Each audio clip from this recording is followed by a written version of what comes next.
checkmate. King Fu, standing tall. Flow like water.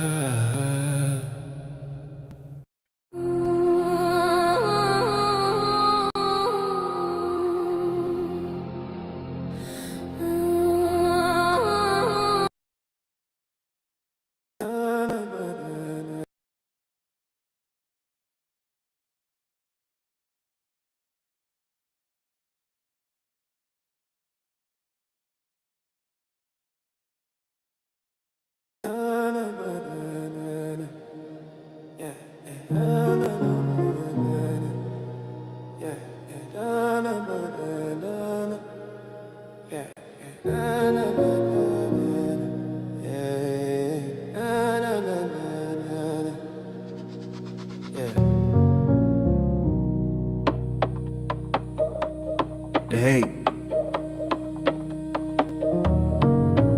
but every flame just polishes the blade. Let's go. Haters circle like wolves in the night, jaw snapping tight, throwing shade like arrows, trying to steal our light. Just breathe deep, shift the stance like the old kung fu scrolls. Water flows around the rock or breaks against the shoals. The venom hits the skin, but the heat don't burn us down. It melts the rough edges, it purifies the sound. Theory of the kung fu, discipline in the eye of the storm. Bow to the pressure, then rise in perfect form. Hated by the haters, still we're standing tall. Refined by the fire, hear the legends call. Epic chess moves, see 3 steps ahead.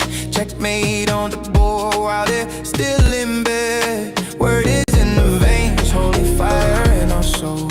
Every hater's curse just builds a throne, blessed stand tall.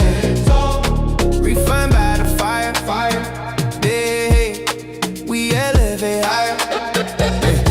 They swing wild, they make a sidestep with grace. Upon the queen's gambit, we already took their space. Kung fu theory whispering, strike only when it's time. Let them overcome it, then drop the final rhyme. Man, the gossip is the anvil, their envy is the flame. Every swing they take just forges his name. He's the grandmaster in the middle of the storm. While they still moving rooks, he's already at the door. Hated by the hate, we still standing tall. Refined by the fire, hear the legends call. Epic chess moves, I see 3 steps ahead. Checkmate on the board while they still in bed. A word in our veins, holy fire in our chest. Every hater's curse just builds the throne, blessed stand tall. Refined by the fire, hey, we elevate higher. Let it burn, let it burn. Every scar's a story, every lesson learned. Hey, the fire only makes us shine, refine. Kung fu heart, chest in mind. Victory like wine, no retreat, no surrender. Watch the king ascend. Out of the pie we rise. Let the haters pretend.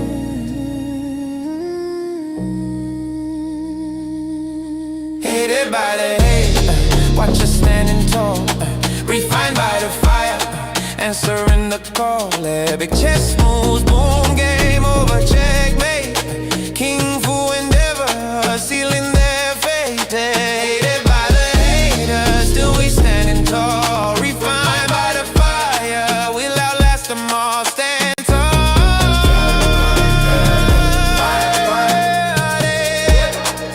We rise.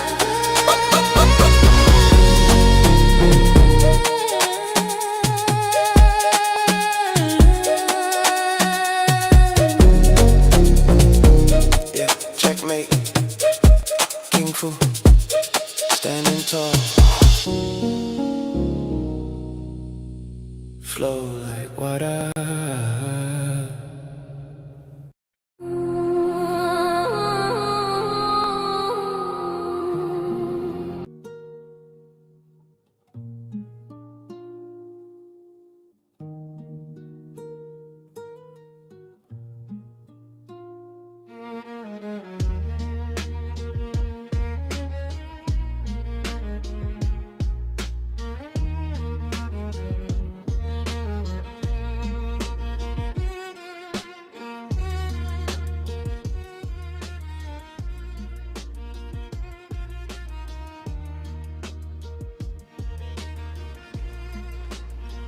I'm here. I made it. I think it's working.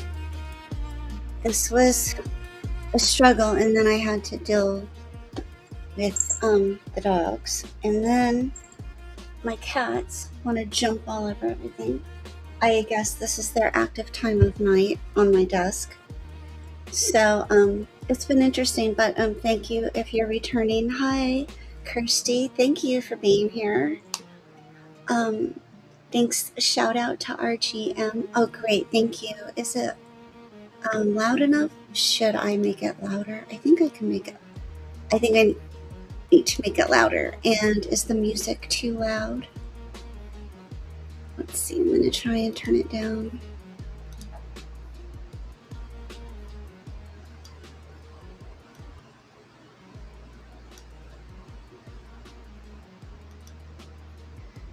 I think 13 is a good setting. Maybe not. It still sounds too loud in my own ears. There, that's better. Okay. So, welcome. I'm here to talk about the dangers of. Yeah, I'm just going to turn it off. It's too distracting for me, I guess. I'm finding. Where I had a bullet list of things that I wanted to talk about, and Karenism was one of them. And what happened to my screen share? Alright, well, let's do another one. And what time is it where you're at, Kirsty?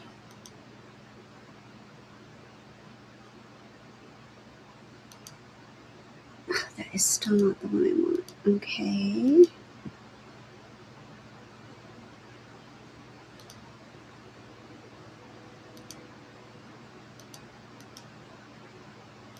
I'm gonna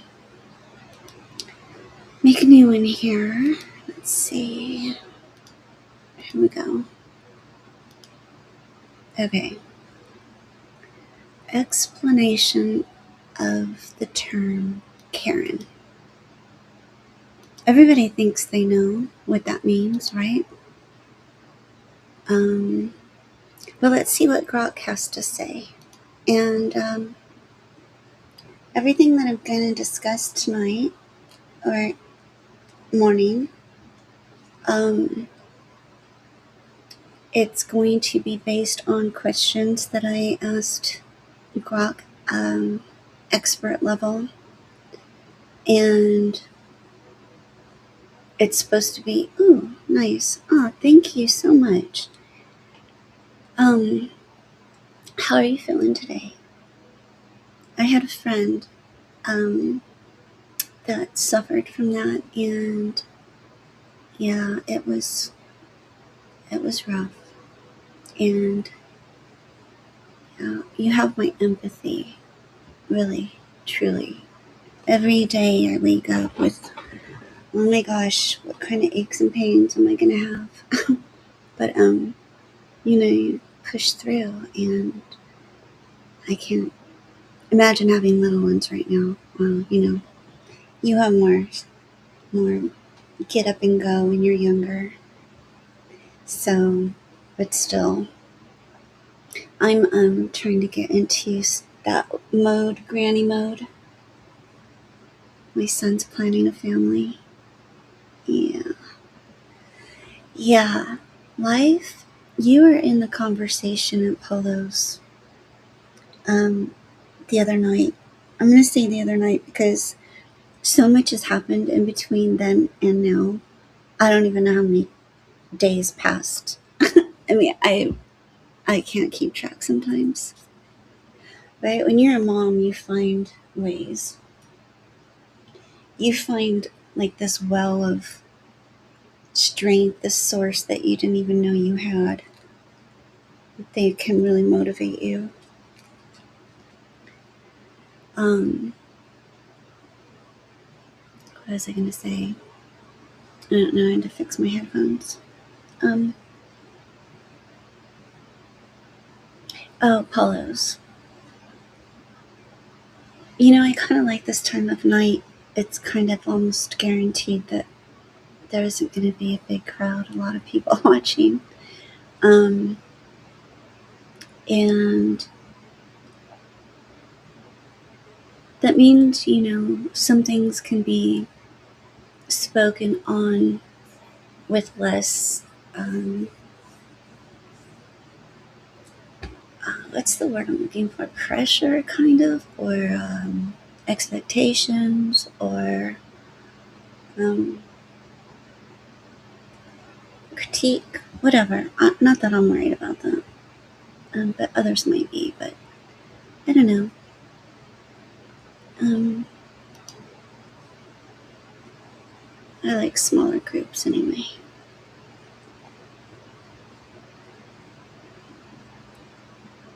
Mm. I don't, I'm not sure what that means, but that doesn't sound good. Like, that's not the kind of test you want to get 100% on. But it looks like you got kind of close. Really close.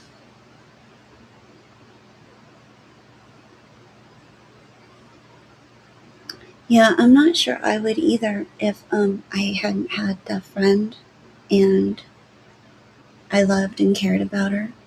I still do. But I have lost touch. She moved away and um, we kind of lost touch. But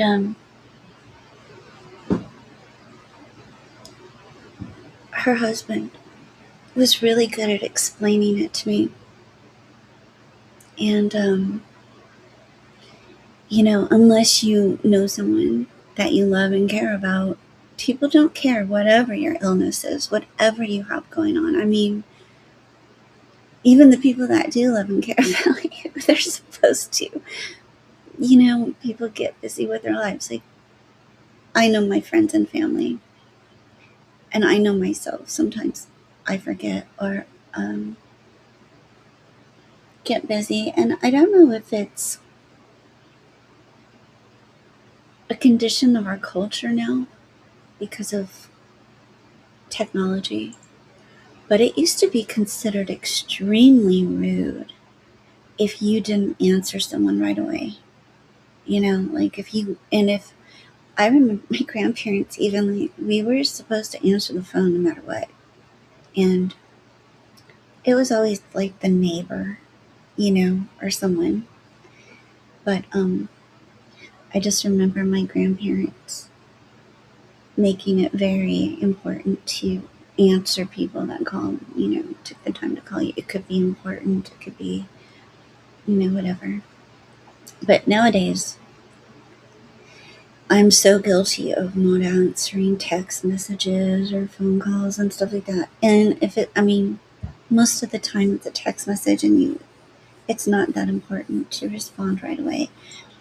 But when I got a phone, I hated the fact that it made me so accessible. And mm, yeah, yeah, I mean, I know that I got through hard times when I was also without support. And I don't know what your like spiritual beliefs are, but I couldn't have done it without the strength and wisdom to know what to do, and um, the strength to carry on. Yeah, I don't even have my ringer. Everything's off. All notifications are off. And I just believe that like if I get this intuition or the sense that I need to look at my phone, that means that, you know, someone's trying to get a hold of me. So I kind of rely on that. But yeah. Uh, this will be fun. Let's get into the Karen thing. What do you think? Oh, that yawn was not because I'm tired. I'm not sure. I kind of had to I ate a gummy. Not like a strong one, just like a body ache one. Okay, the explanation of the term Karen.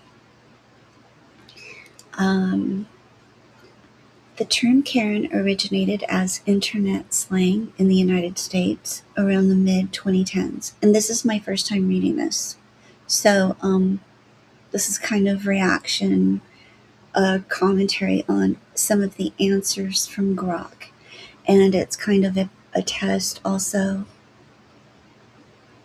And I'm reading the chat also. And right now, Kirsty's in here from Dropping the T, at Dropping the T, A at the end, 2 A's at the end, dropping the T. And when I get a minute, I'll share her channel in the link. Right now I'm trying to coordinate things I'm supposed to be paying attention to. RGM was such a sport. He was in here with the first time I tried to go live and had to suffer through my whole playlist while I was trying to make my audio work. And every time I figure out where it went sideways, it's always in this obscure setting that's in my browser, and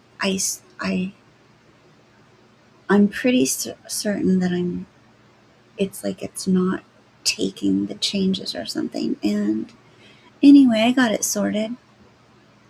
But anyway, so people watching that say they have ADHD, you could probably, I've never been diagnosed, but I feel like I'm under the influence of ADHD right now. Okay. Anyway, back to the Grok's explanation of what a term Karen means. It evolved from memes and social media discussions. It stereotypically refers to a middle-aged, often white, suburban woman who exhibits entitled, demanding, and confrontational behavior, particularly in customer service situations. The archetype is portrayed as someone who insists on speaking to the manager over perceived slights. I just want to emphasize perceived. Enforces minor rules aggressively, or displays privilege without self-awareness. The name Karen was popularized through viral videos and memes, such as those showing women calling the police on people of color, aka we know who that person in yoga pants is, on a certain owl in Canada.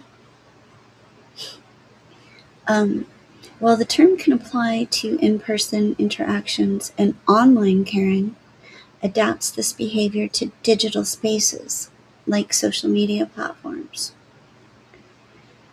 forums, or comment sections.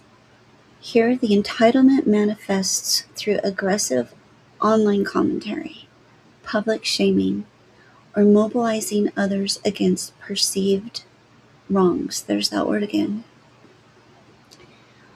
Online Karens often leverage the anonymity or reach of the internet to amplify minor grievances, turning them into viral outrage. This can stem from genuine frustration, but is characterized by disproportionate reactions. Amen. Lack of empathy. Amen again. And a sense of moral superiority. Hallelujah. Grok? Okay. Below is an itemized list breaking down the in-depth characteristics, behaviors, and scenarios associated with an online Karen. Note that this is a cultural stereotype and not a formal diagnosis. It can apply to anyone regardless of gender, age, or background, though the meme typically targets a specific demographic. Characteristics: entitlement and privilege. A core belief that rules or norms should bend to their personal convenience, often rooted in unacknowledged socioeconomic or racial privilege. For example, they might demand special treatment in online places or forums, assuming their status as loyal or concerned parent or citizen entitles them to priority. Lack of self-awareness. Frequent obliviousness to how their actions appear to others, such as posting rants that reveal hypocrisy. For example, complaining about mothers being on YouTube with children in the background, while at the very same time they are on YouTube with their child saying mommy, mommy, begging for her attention in the background. Are you serious? Like, do you need to rewatch your video? Like, do you catch your own replays to see how you can improve?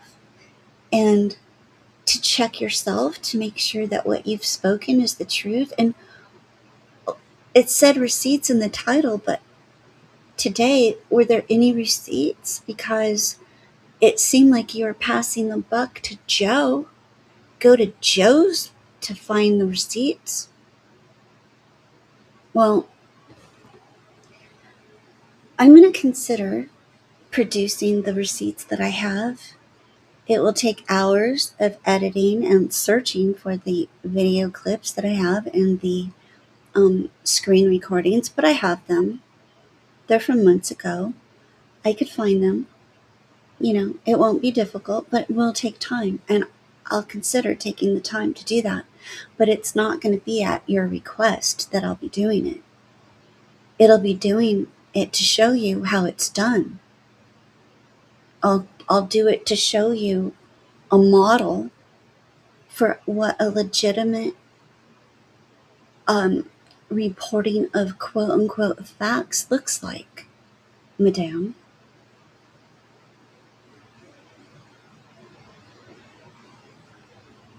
And also to validate some people that have been spoken on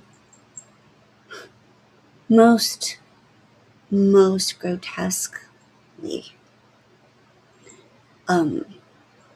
It's obscene. The level of doxing and the level of just unawareness of self is shocking. I mean, it's a new revelation to me. Like, it's next level. I've seen levels, and this is next level Karen behavior. I don't need to repeat myself on that. So, we move to moral superiority. I know I use that term before I even, this is my first time reading this. I did a copy and paste into a GoodNotes program, and it's going to help with explaining some of the things that, have come up in this sector. And, let's talk about the sector. Let's talk about how you got here. I mean, you were here before I was. And you did approach me.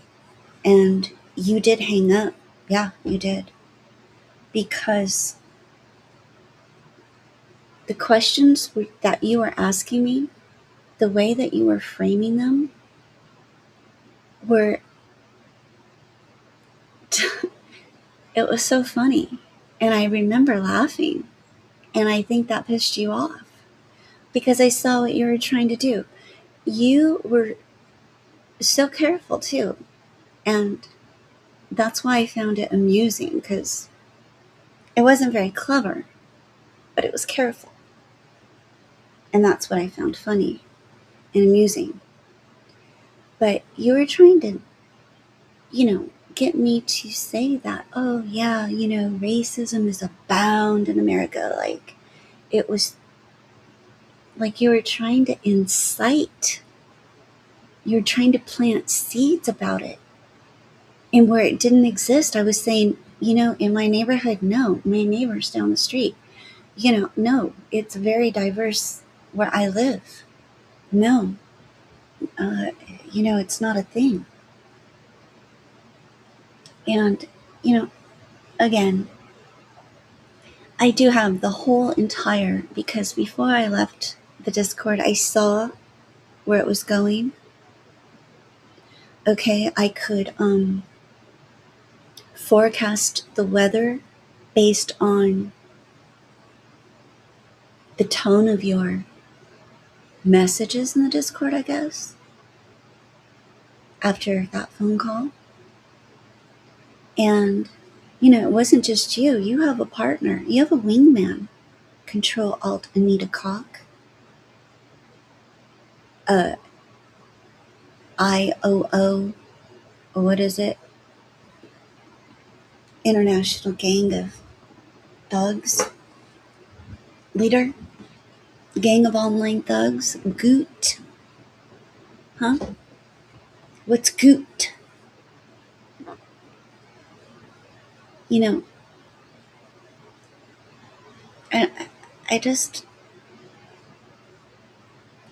I don't want to spend a lot of time on it, but it's piqued my interest suddenly. And not just mine, but that of many others. Like, you wanted to be on the map, and now you're on the map.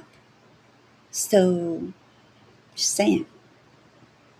Just saying.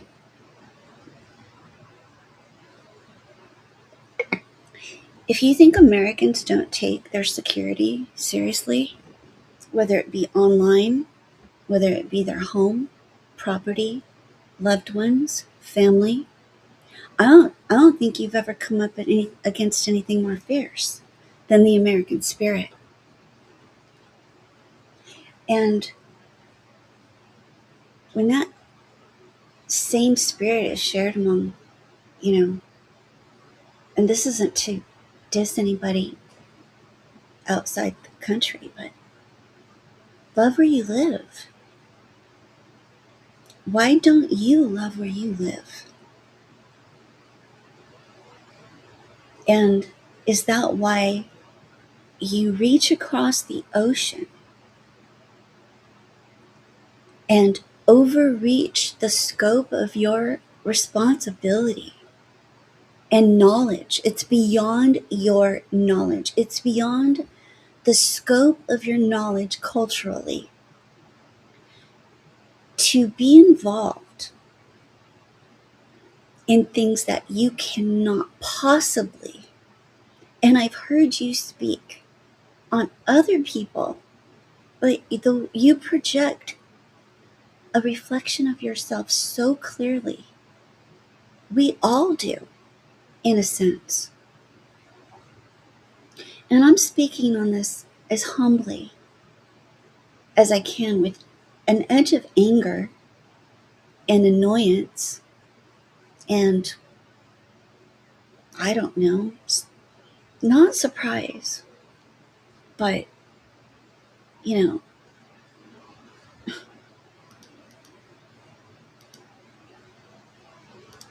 don't know.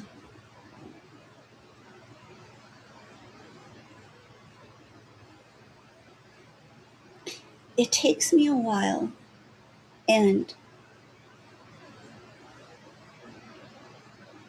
for some reason, and you act like, some of you act like, you forget how old I might be.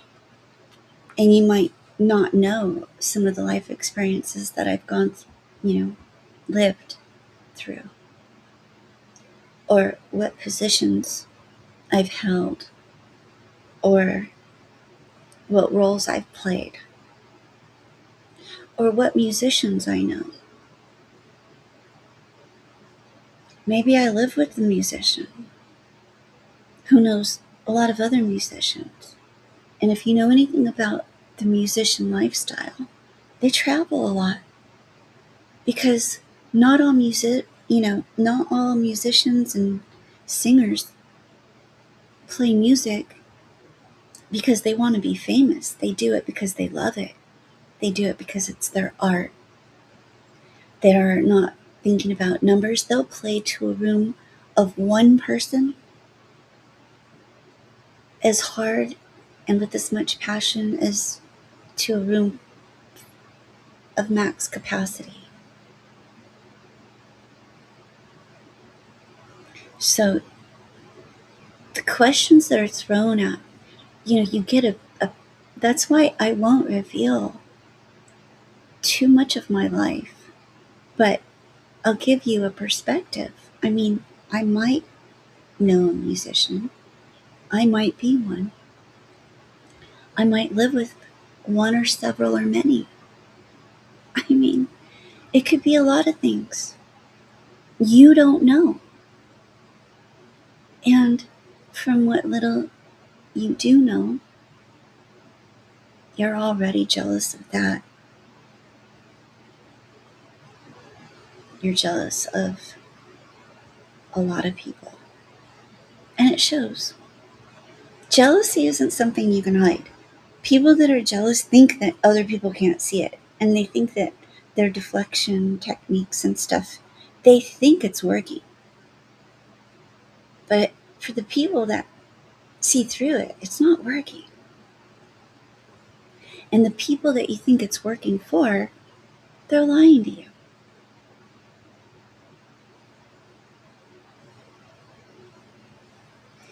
I made an offer because someone cried they needed help, and they called me by name, and they asked for it from me by name,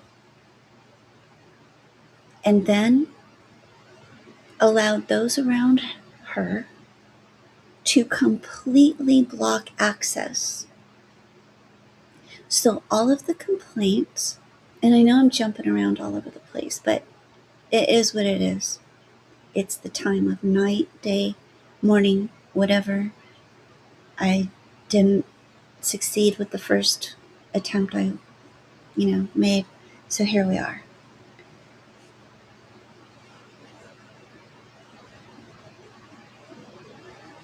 And then that person that asked for help blocked all ways for me to offer it. I mean, I just wanted to have a discussion. I might know people close to where they are.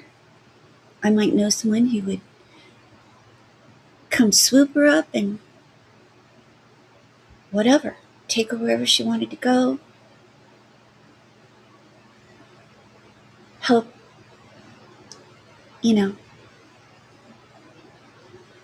give a safe new start. But I don't know, it looks like everything's awesome.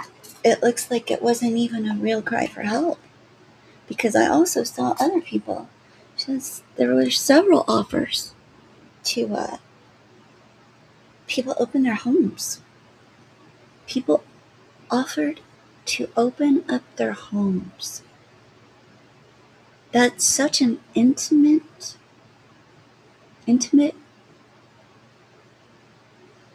gesture, and such an act of kindness and love. And it appeared to be squandered, mocked even, in some cases. And that's sad. Because the story of the boy who cried wolf is that when he really needed help, it wasn't there. no one would believe them.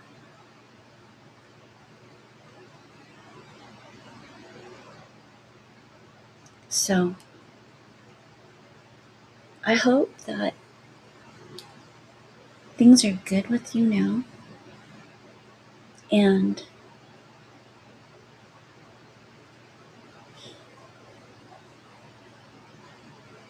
I hope that you're safe. And I should say that it should, make you feel good. You got kind of what you wanted. Here I am on a live stream addressing it publicly because you won't communicate behind the scenes. But every time I catch pieces of what you're broadcasting, you complain about the very things you're guilty of. It's striking.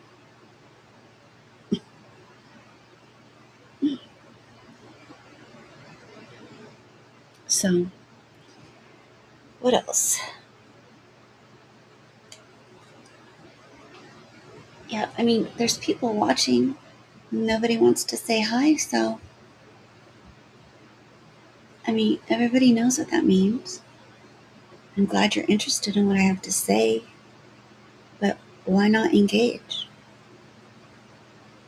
Here's the opportunity.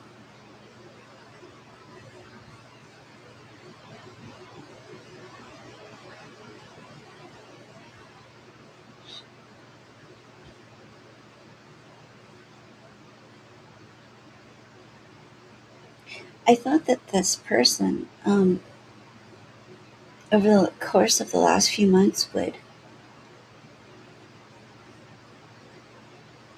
learn some things from other people. Hey, Cholo.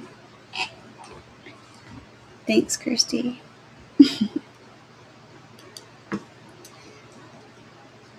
Welcome, Cholo.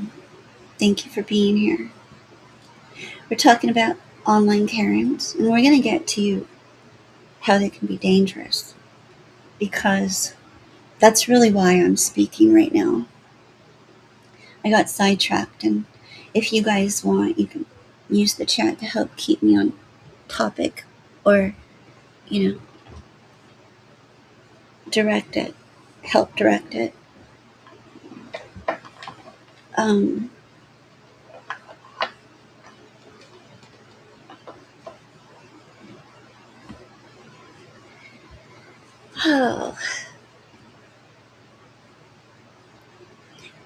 Yeah, hypocrisy. Let's talk about that for a second.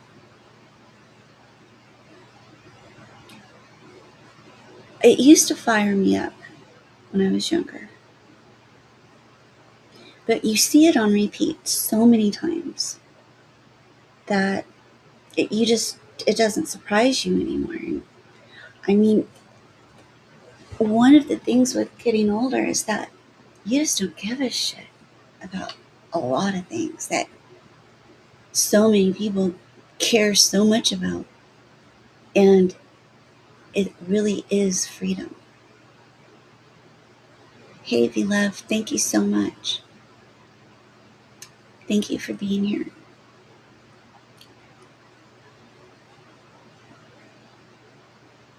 Nice.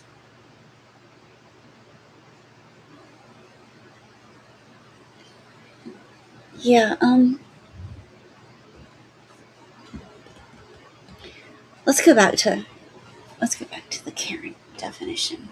The moral superiority, before I get on my own moral high horse. This is interesting to me too, that it's using this language to say position, because that's exactly what I think they're doing. A tendency to position themselves as guardians of societal standards, using phrases like, as a mother, oh, or in my day, oh, I think I've said that too, to justify interventions in unrelated online discussions. No, I think we say those things with actual related discussions. The demographic stereotype, often depicted as middle-class, middle-aged women with a signature Can I speak to the manager? Haircut. Asymmetrical bob. That's funny.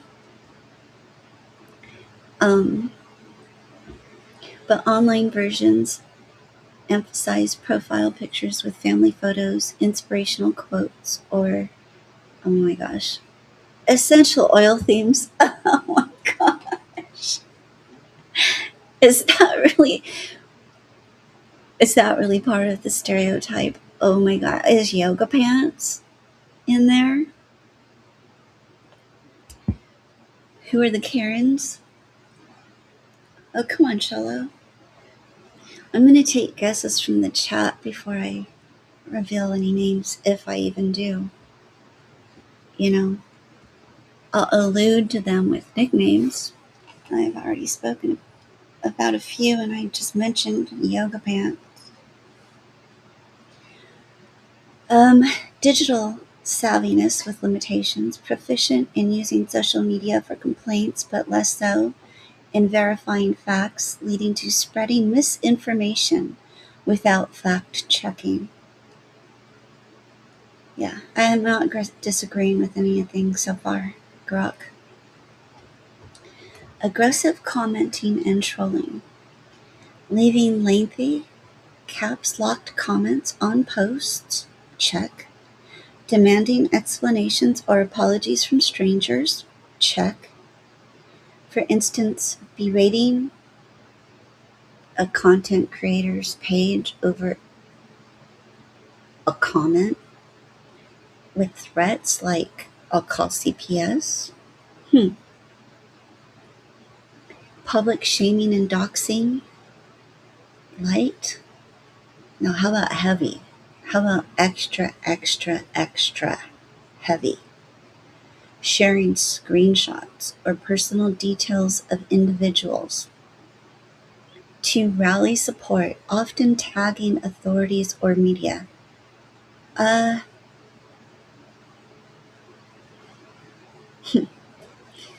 No, but yes, but no. Like maybe, they maybe didn't mean to do that, but they might have done that inadvertently. This includes creating viral threads to expose. We're not going to say viral.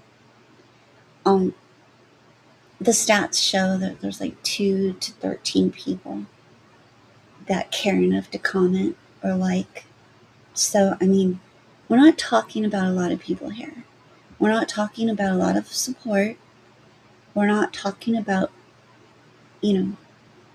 mass influence. This is, I'm only using it as an example because it's so extraordinarily disgusting. And I happen to personally witness it happen. So I have personal experience with a number of these online Karens. And, I'm speaking on it. And anybody is welcome to offer their comments in the chat. I'll read them. And I'm sorry. For some reason, the DDD, I wasn't reading it right. But V-Love says, hey, Blueberry, checking in, supporting, dropping the T. Great topic. That's pretty awesome. I love to see that kind of support of each other. All right. So, let's see. Review bombing. Let's go there. Posting 1-star reviews. Check. We know someone in yoga pants did that on someone's site. I mean, this is ridiculous. I mean, let's see who you are. En masse on sites like YouTube, mass reporting, mass brigading.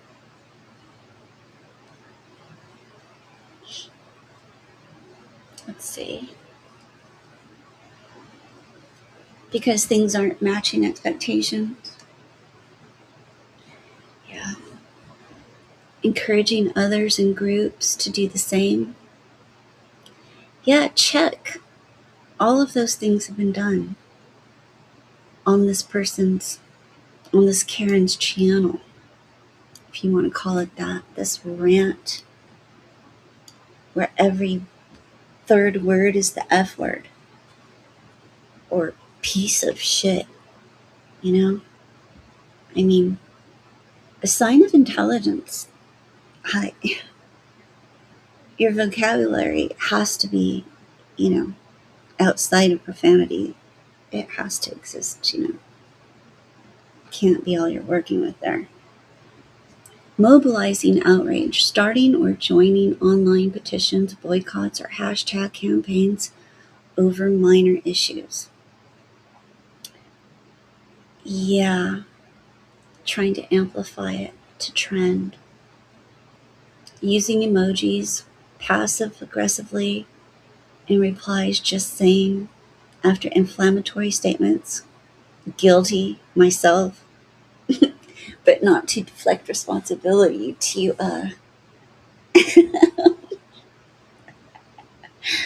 well, we know why we do it. Those of us do that part. Echo chamber participation. Thriving in closed online communities where they reinforce each other's views, escalating from discussion to coordinated harassment.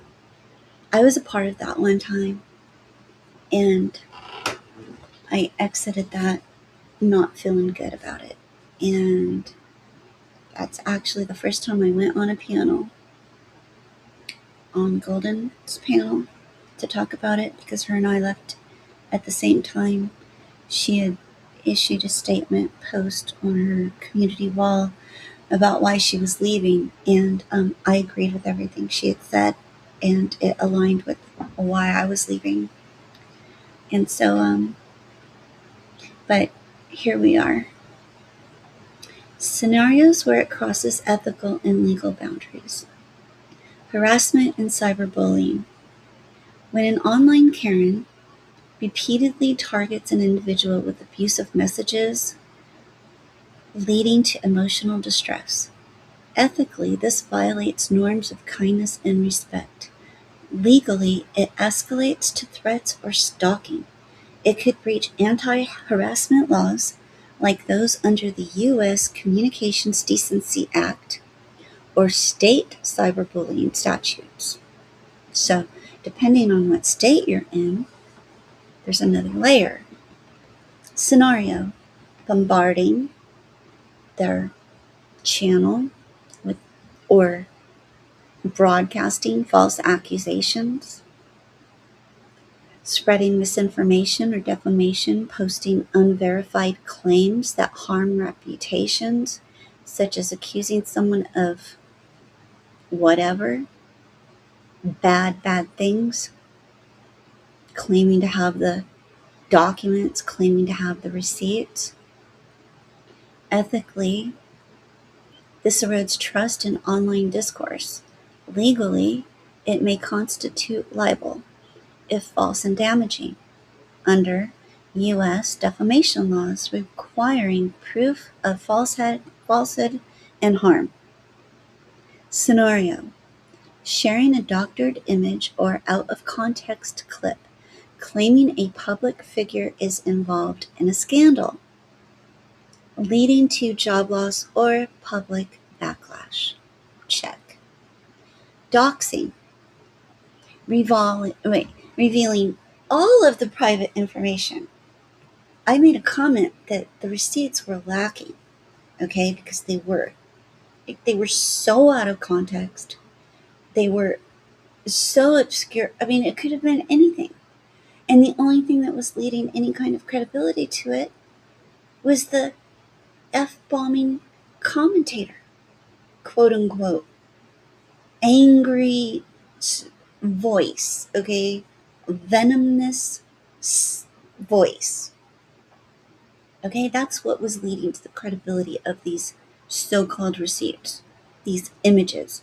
So then after I made that comment, The next time I see, it's bare all.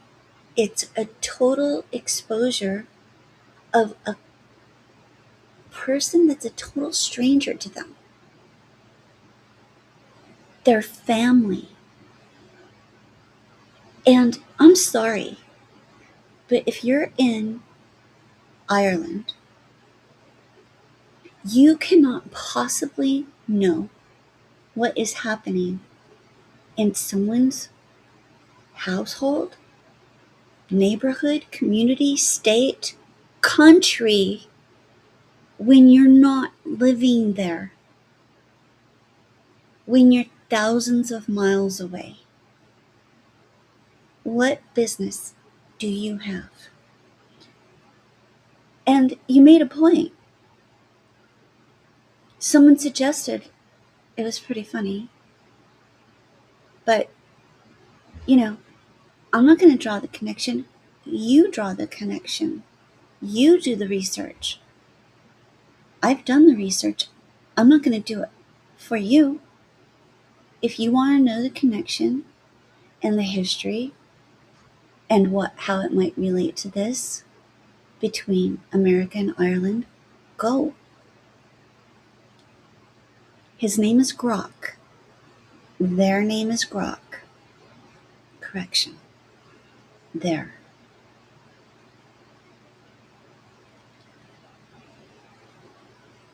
So, there's been, it doesn't matter.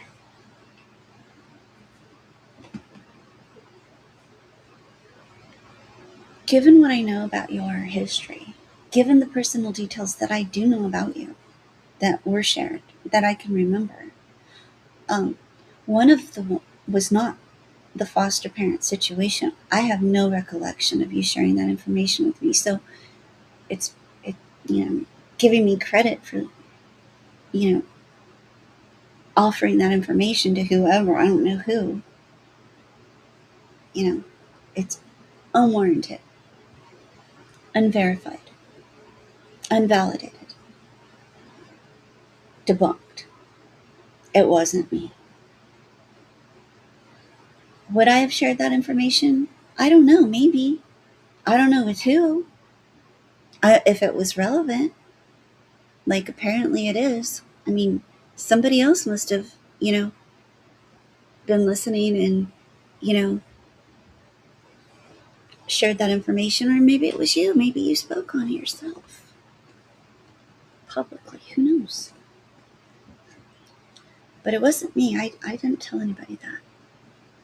I didn't even know that. So, you really came after me, and you really went out of your way to poison someone's mind against me. And you were successful. Congratulations. You cheated people out of something that could have been healthy and good. And your vileness poisoned something. And it's okay, because I know that, what you put out, you will get back. And that'll take care of itself. I'm not worried about it. But I do want to let you know that you succeeded. For a little while. Those things are illusions. And they might appear to be a certain way for a time, but then the whole thing shatters. Haven't you recognized that pattern, Miss Detective? And you know what? Whoever's listening to this that I'm not talking to, I'm so, I apologize for my dripping sarcasm. I'm irritated.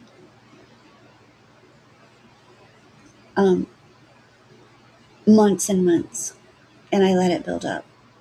So,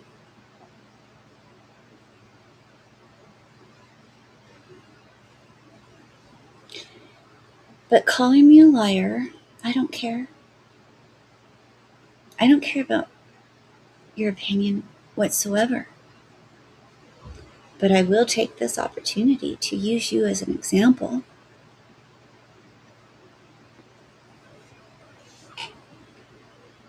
of a Karen.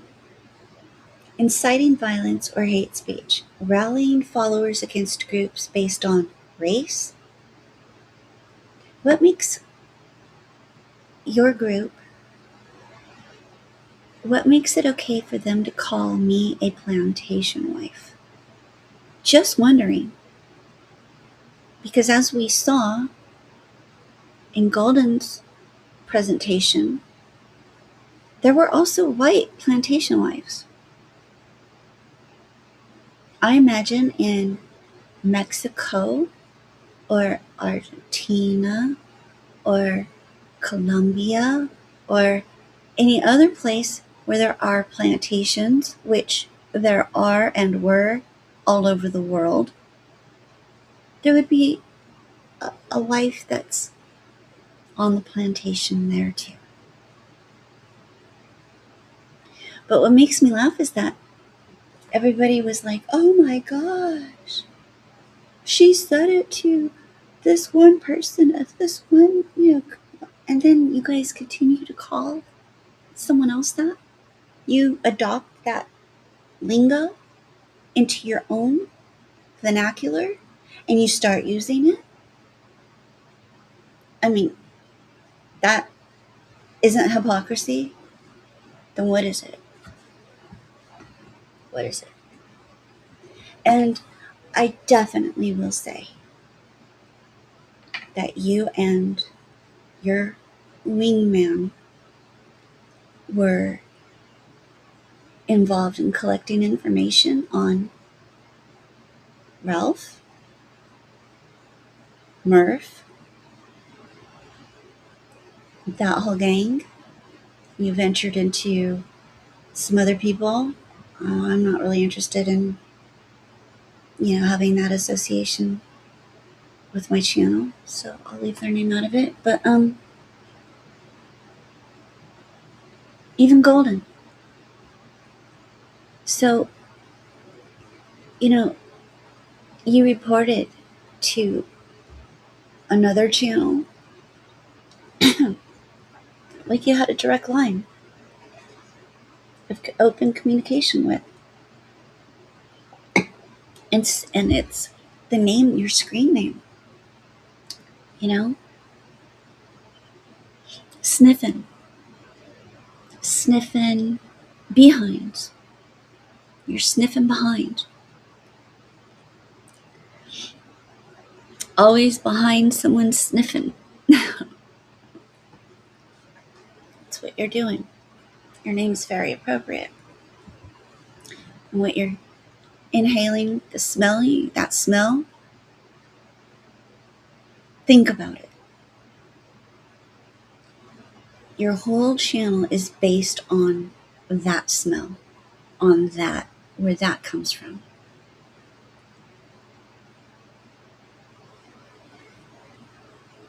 And that alone is damaging.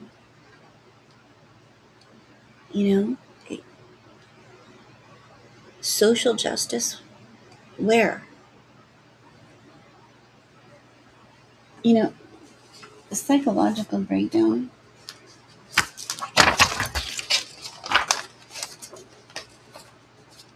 specifically says that the recurring themes of what your content is: treachery, jealousy, frauds. It embodies traits associated with the dark triad, narcissism, Machiavellianism, and psychopathy.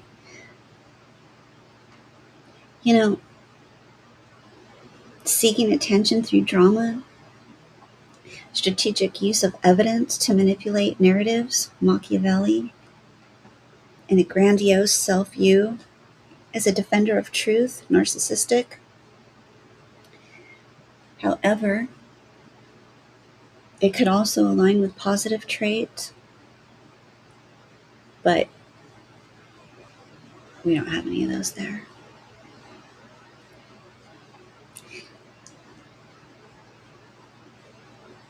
The use of the profanity points to emotional expressiveness for underlying anger or frustration from real-world stressors. I mean, if you think that your whole channel, that we believe that your whole channel is built on the selective outrage you've chosen, if you really believe that we believe it's about that and not something that's much deeper in you, I hope this is a wake-up call. Doubt it. But I could still hope, you know? The vindictive and defensive personality, I mean, there are specific points I can direct you to. Savior complex, boundary issues, addiction to trauma, attention seeking, lack of empathy, ethical violations, privacy invasion, doxing, defamation, unverified claims, exploitation of vulnerable individuals, impact on community, fostering chaos and division, eroding trust, encouraging toxic behaviors, public shaming, principles, intellectual honesty and fairness. It lacks balance, presenting one-sided rants without counter evidence or context, a disregard for authority. I mean, one of the titles of the video was "Take the cease and desist and shove it up." I mean, really? And people want to gas you up and say, "Oh, excellent job. Oh my God, you're such a truth seeker. You're doing such a good job." Yeah. Where's the accountability? Transparency? Saying allegedly isn't a protection.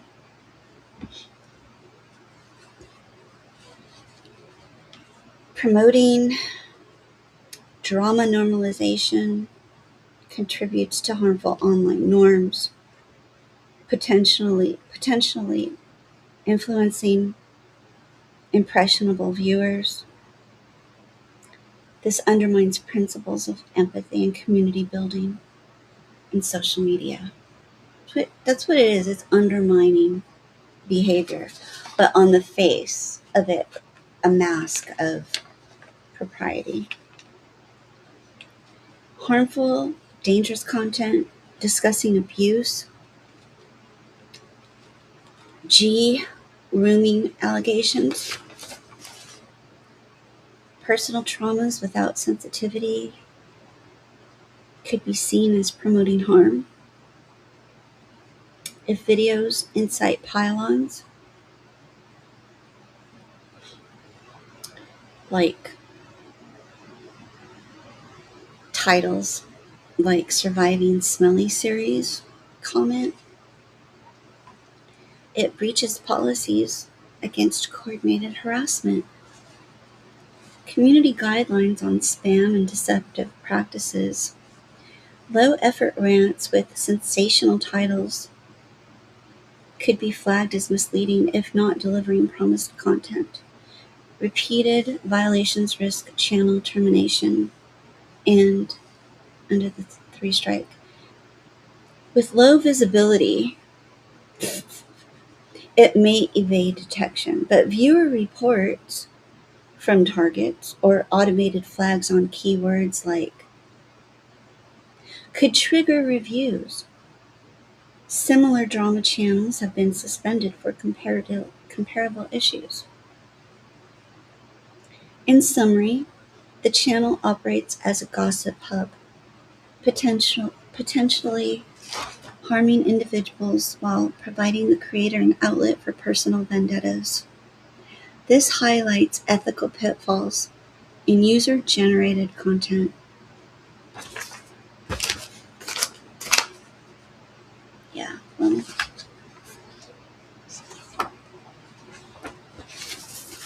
alright. Well, false reporting, encouraging or filing baseless reports to police or agencies via online tips. Ethically, this wastes resources and perpetuates bias. Legally, making false police reports is a misdemeanor or a felony in most U.S. states.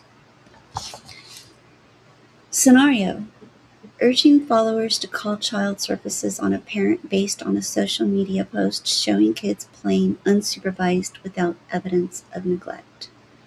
Coordinated review, manipulation, or fraud. Organizing groups to fake reviews that damage businesses, blah blah, ethically, blah blah blah. So the stereotype sparks debates about sexism and classism and its usage, as it can unfairly generalize. However, it highlights broader issues of entitlement in digital interactions. All right.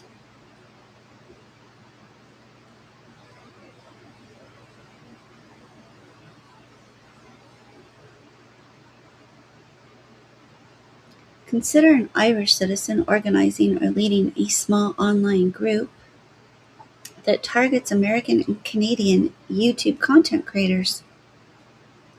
This could involve coordinated efforts to critique, challenge, or disrupt creators' content, often under the guise of advocacy, cultural commentary, or consumer protection. The group's actions might stem from perceived offenses like misinformation, cultural insensitivity. International dynamics introduce nuances. Irish organizers operate under EU laws, while targeting North American creators implicates US and Canadian jurisdictions. Cultural differences may amplify entitlement, viewing North American content as imperialistic or overly commercial, leading to behaviors that feel justified within the group but appear aggressive externally.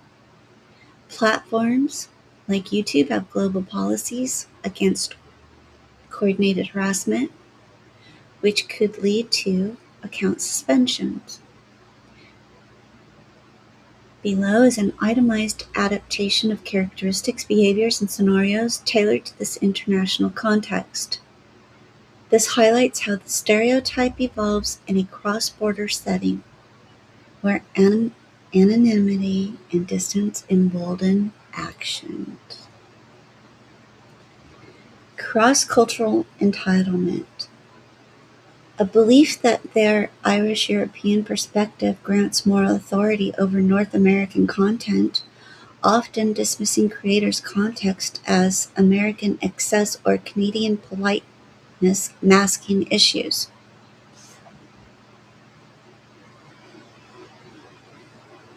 Operating in a small echo chamber-like online community that reinforces biases, but leveraging international tools like VPNs or multi-language,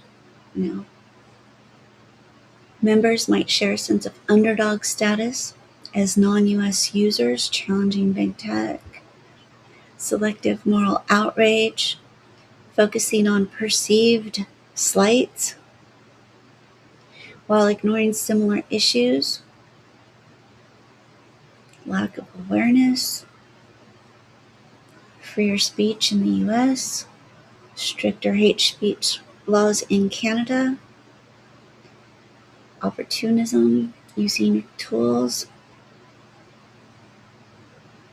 pseudo-activist, positioning the group as a watchdog, the Watchers organization for ethical content, often with bios or group descriptions, coordinated comment campaigns, organizing group members to flood the comment sections with repetitive criticisms, using templates. I have seen this said, oops, in a chat. Sharing clipped videos, doxing, researching creators' personal details. Hey Daisy. We're talking about Karens. The chat's really quiet.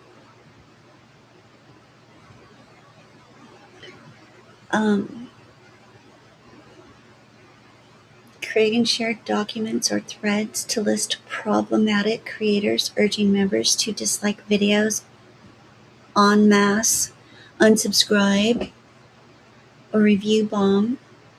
You know that unsubscribe? I mean, it's so ironic. The whole reason why I had a falling out with Yoga Pants was because they, while on a live stream on somebody else's platform, showed them unsubscribing from another content creator. What is that called? Brigading. What is that called? Unethical. What is that called? But, free passes everywhere. Free pass. Starting with polite private messages to creators, then escalating to public callouts if ignored, often invoking cultural differences.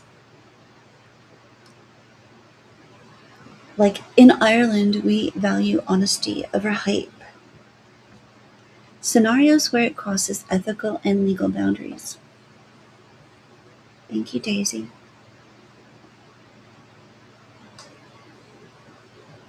When the group systematically targets a creator's mental health with persistent attacks leading to doxing or threats ethically, this exploits power imbalances and causes undue stress. Legally, it could violate Canada's criminal code or U.S. federal laws, cyberstalking, especially if communications cross international lines and involve Interpol coordination. The Irish organizer shares a Canadian creator's home address in the group, prompting members to send complaints, resulting in real-world intimidation. How do they not see the relationship? They do, though. They do see it. And they proceed anyway. Defamation with international ramifications. Spreading false claims about a creator's integrity, like calling me a racist. Ethically damages reputations without accountability. Legally, it may trigger libel suits in the US. Proof of malice?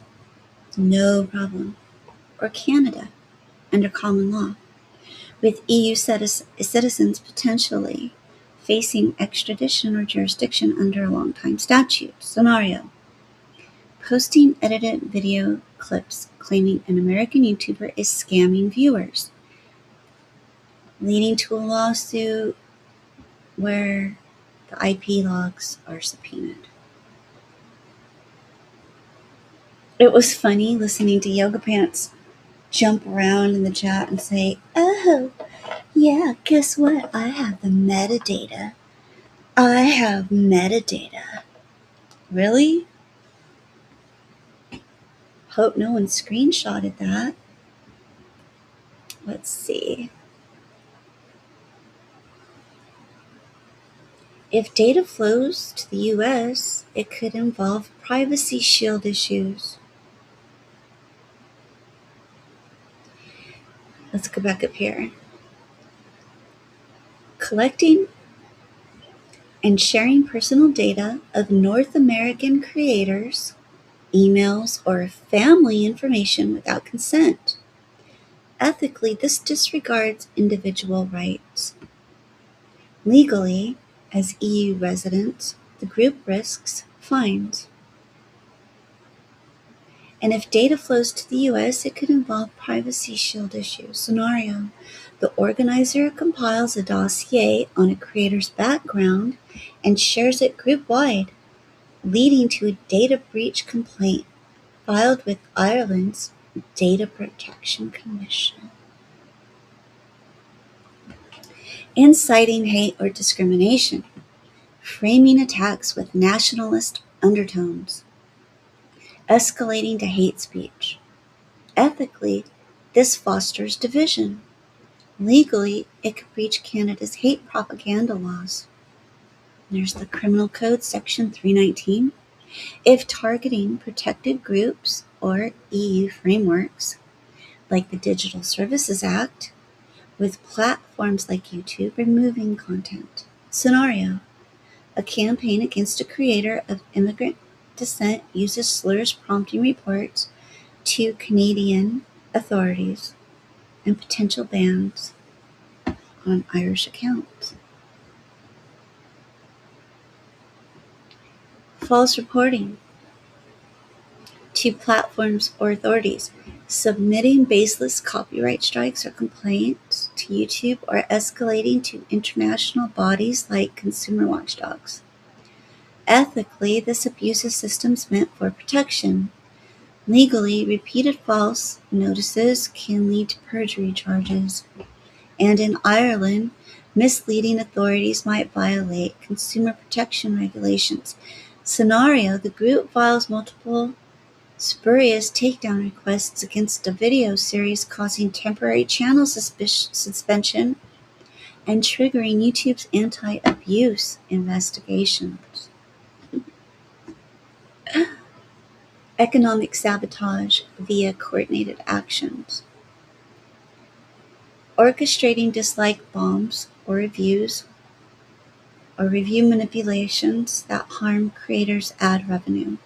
Ethically, this undermines livelihoods. Legally, if systematic, it could be seen as tortious interference in the US and Canada, or anti-competitive under international trade laws if affecting cross-border commerce. Scenario: targeting a collaborative US-Canadian creator network with vague negative comments leading to algorithms, downgrading, and financial loss, prompting a civil lawsuit. If this international setup, the online Karen dynamic, amplifies through perceived distance, actions feel less consequential from Ireland, but platforms and laws increasingly bridge borders. Groups like this often dissolve if deplatformed, but they highlight tensions in global content creation. Yeah.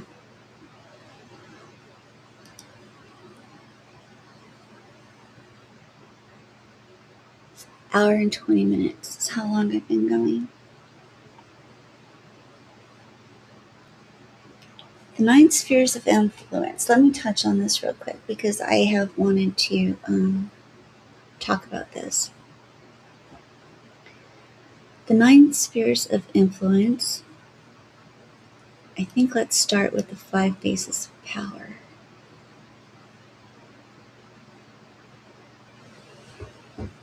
One second.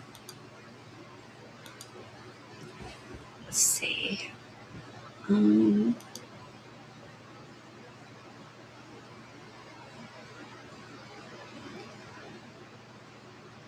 Freedom of speech.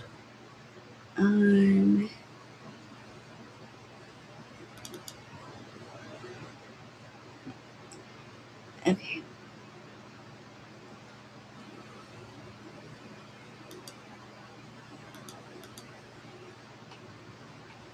The 5 bases of power. The concept originates from social psychologists French and Raven.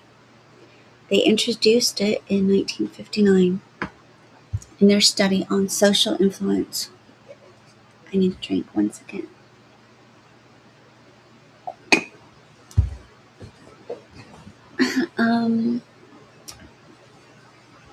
This framework describes the sources from which individuals derive their ability to influence others, particularly in organizational, leadership, or social contexts. The bases are categorized into two broad groups: positional or formal power, which stems from one's role or authority, and personal power, which arises from individual qualities. Below is a detailed explanation of each base, including its characteristics, strengths, limitations, and examples. I appreciate those of you who are watching. I appreciate you listening. And I'll keep going. Legitimate power. This is a positional power derived from a person's formal position or role within a hierarchy, where others believe the individual has the right to make demands and expect compliance. It is based on the perception of authority granted by society, organizations, or traditions. For instance, a CEO can direct employees because the role inherently carries decision-making authority. Strengths include clear structure and efficiency in decision-making, but limitations arise if the power is abused or if the position is not respected, leading to resentment or passive resistance. In extreme cases, it can foster dependency rather than initiative. Example: a military officer issuing orders to subordinates who obey due to the chain of command.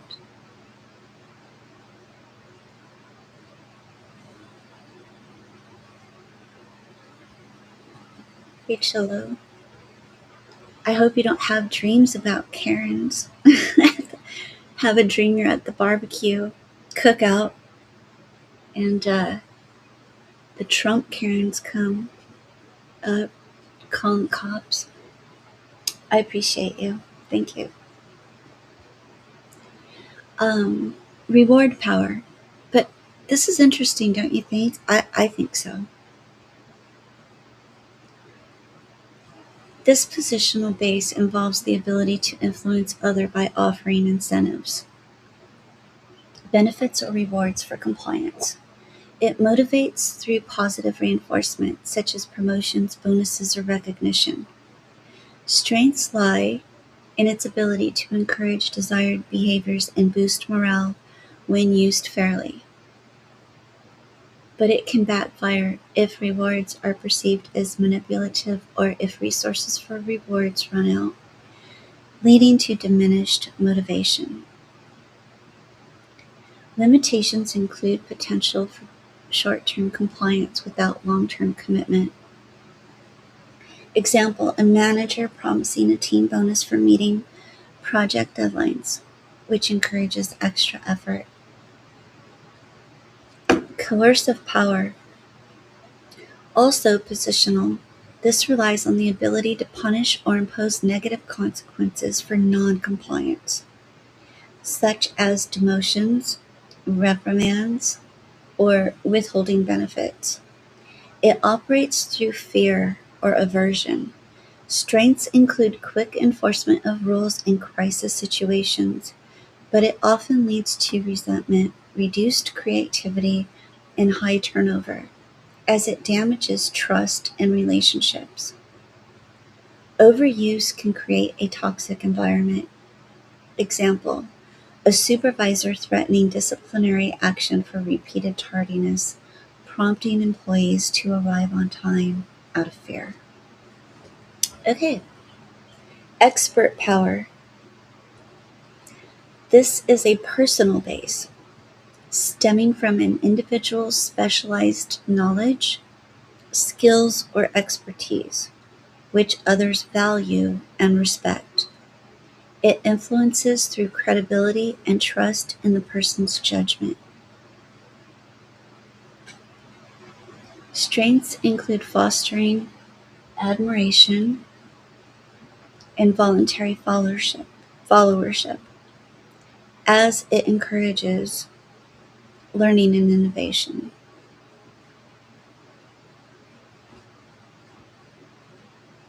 Limitations occur if the expertise becomes outdated or if it's not communicated effectively, reducing influence. 1 second, guys.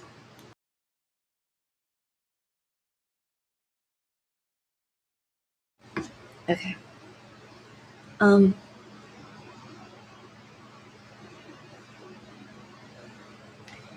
Example, a seasoned engineer advising a team on technical solutions during a complex project, with the team deferring to their insights. Referent power.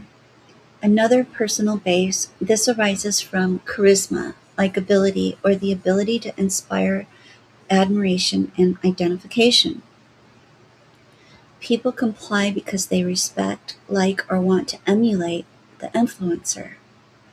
Strengths include building strong loyalty and emotional bonds, making it effective for long-term influence.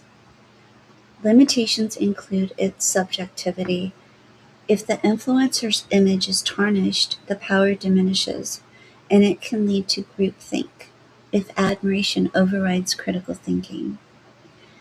Example, a celebrity endorsing a cause, influencing fans to support it due to their personal appeal. These bases are not mutually exclusive. Effective leaders often combine them.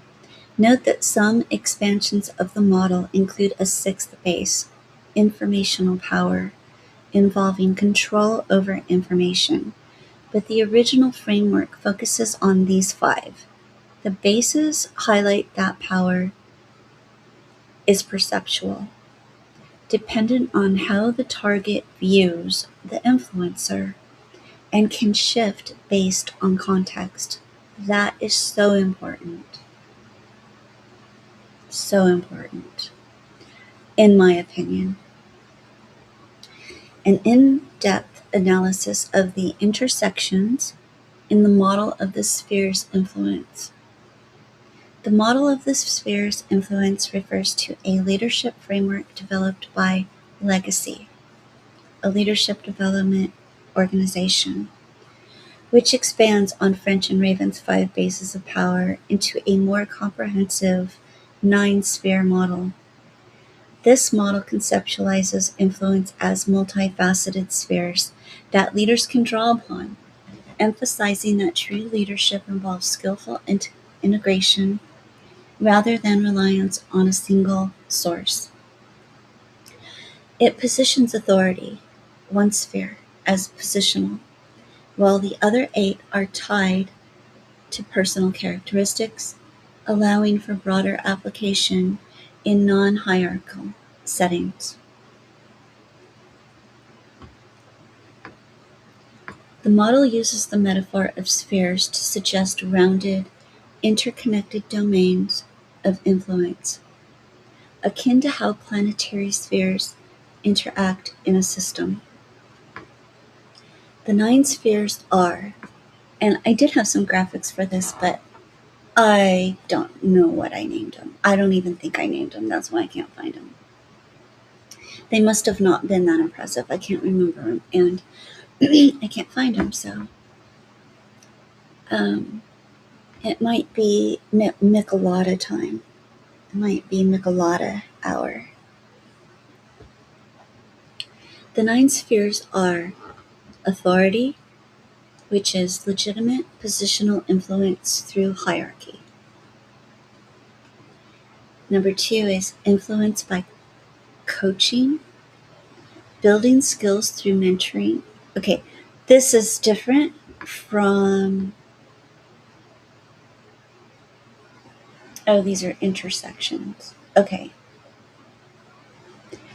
There's another 9 that's family, government, entertainment. I guess I'll get into those another time, but I might have to take a break here in 1 second to go get something to drink that's not coffee. And my water is across the room. And let's see what I could probably play. I set it up so that it'll play my playlist.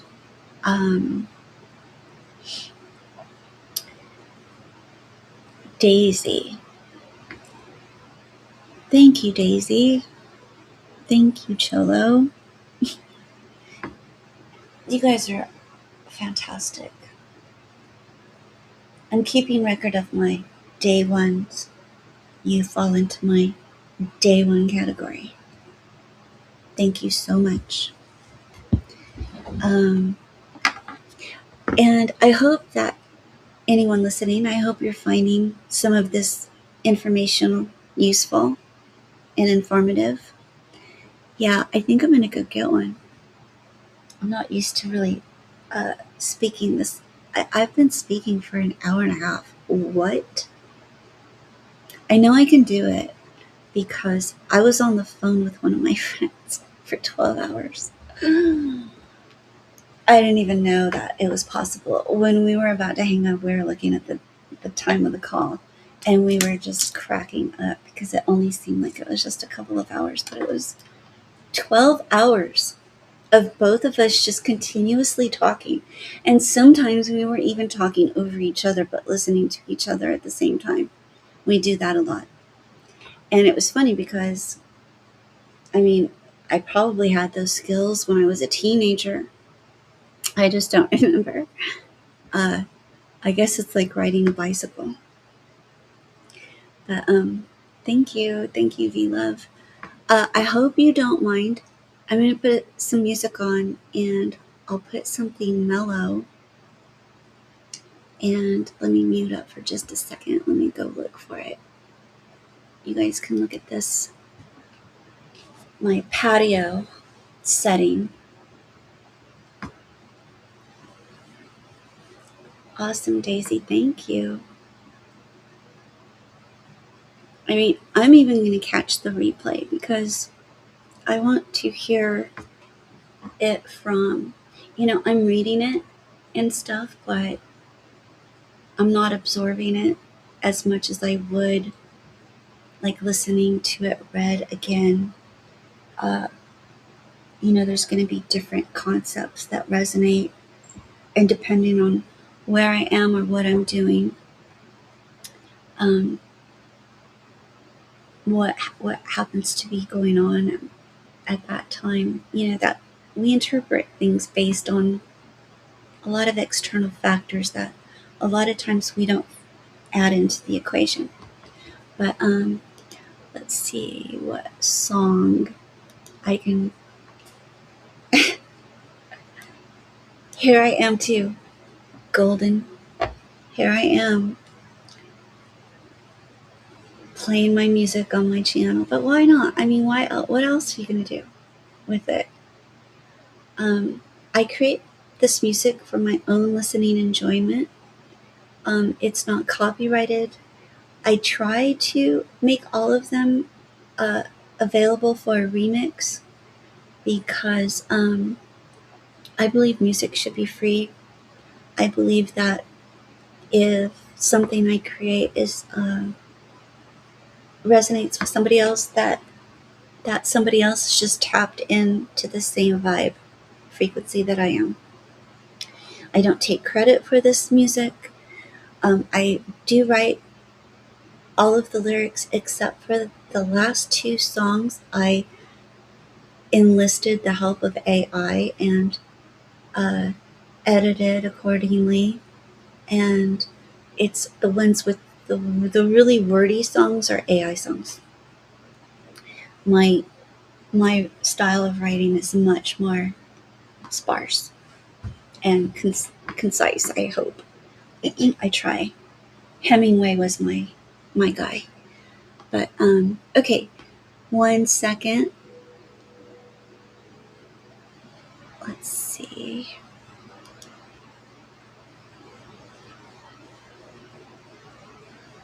Did I think I played that at the beginning.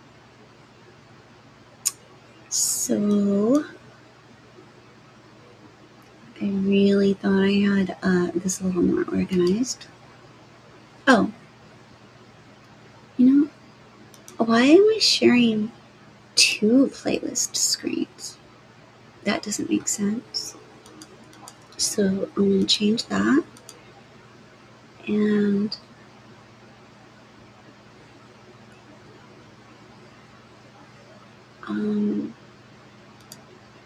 oh, yeah, okay.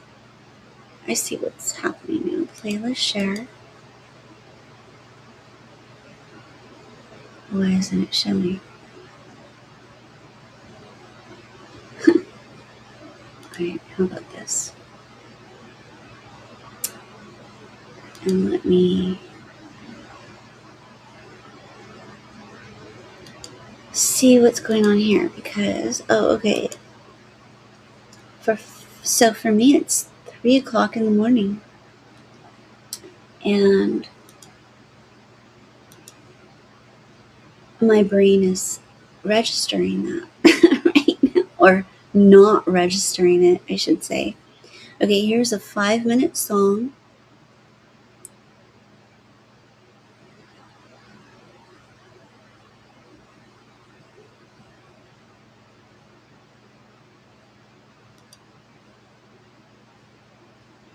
A lefty.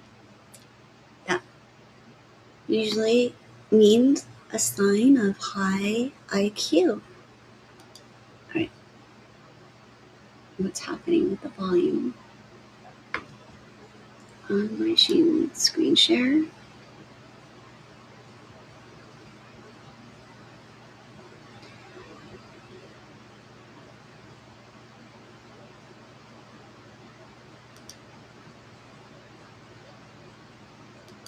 Okay, here we go.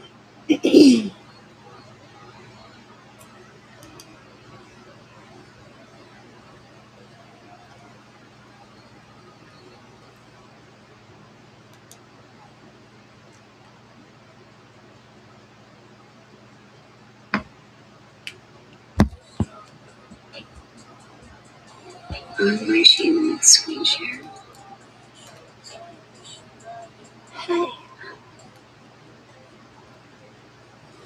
I don't think you guys can see that, so.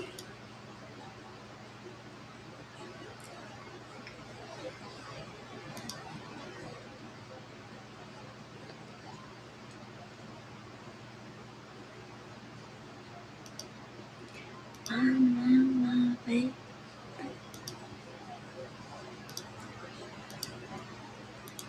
Here we go. I don't know if I caught the beginning of that or not, but here it goes. Okay, I'll be right back.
Oh, great. No sound on the music?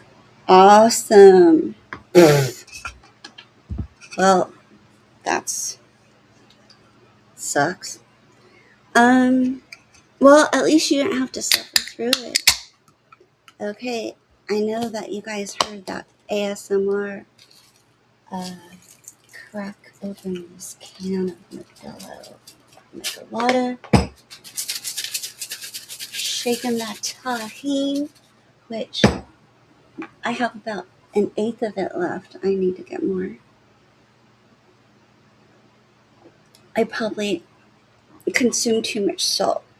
I didn't realize how much salt was in it, but I love it. There's probably MSG in it also because I crave it. The tahine. On everything.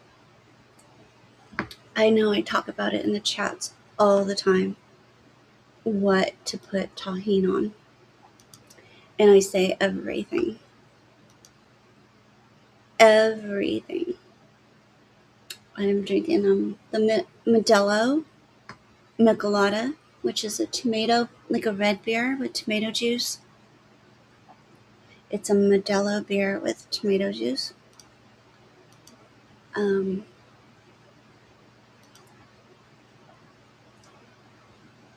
I never used to drink alcohol. I did when I was 19.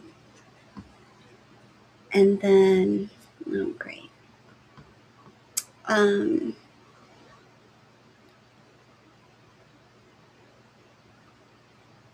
I've never heard of. Oh, it's called tahine. Here, I'll type it in the chat.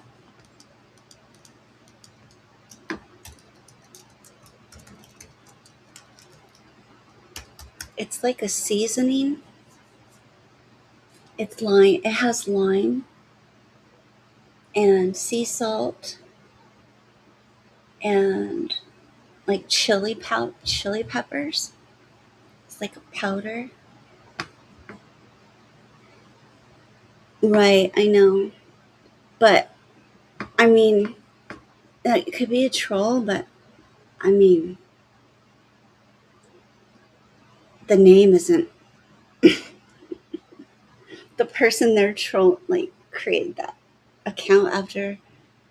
Like, I'm not mad about it. I'm just saying. That person. Anyway, welcome. Troll account. I'm not going to say your name out loud.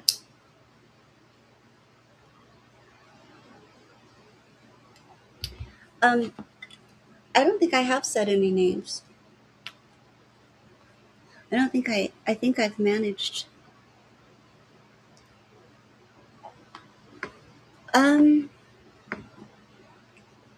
I guess. And I think that the views will happen like over time.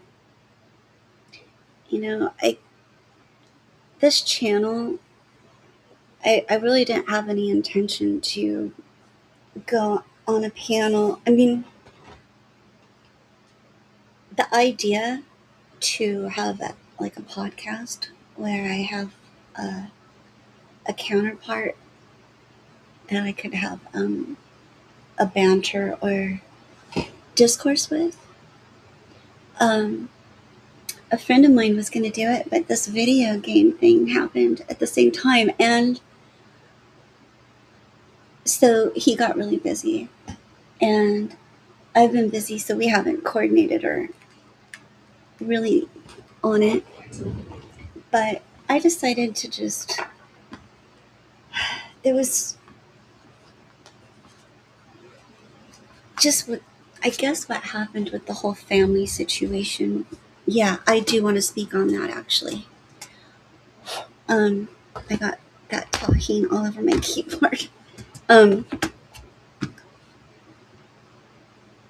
That's insane to me. And I have a very, very strong opinion about that. about how wrong it is for that family to be anywhere near the people that um, that are opposition to Lacey.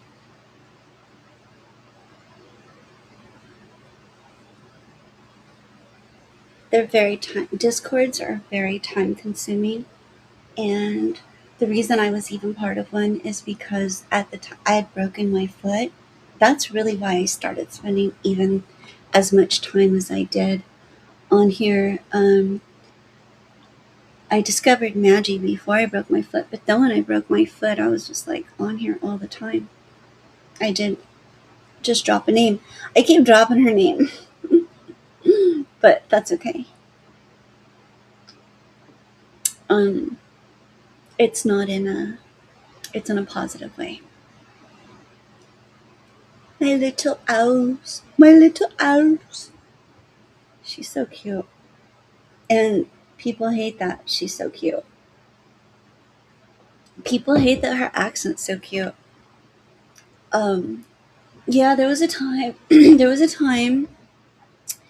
Um, I didn't like some of the things that were happening, and but since then, I've come back around, and I enjoy watching her very much. I don't care if it's about a court case. I don't care if it's about. I don't care what it's about. She makes it entertaining, whatever it is. So if she has success talking about court case, so be it. I have to sneeze. Darn, 1 second.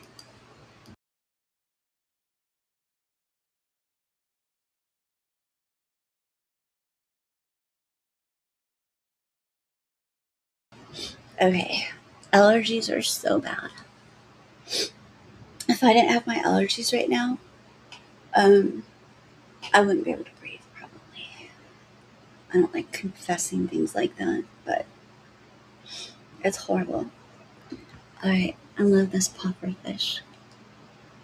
I need to make some more scenes of that aquarium because it's so darn cute. What were we talking about? Daisy, are you up for having a conversation? I know that you're a mod for I think it's Judge Shady Court. I think I saw you over there. And I mean, I see you everywhere and I see you supporting everyone. And I feel like that's how I was before I became vocal about an opinion. But, it took some time for me to form those opinions. And the decision to become engaging. Oh, I get it. Oh, okay. Yeah. Gotcha. Yeah.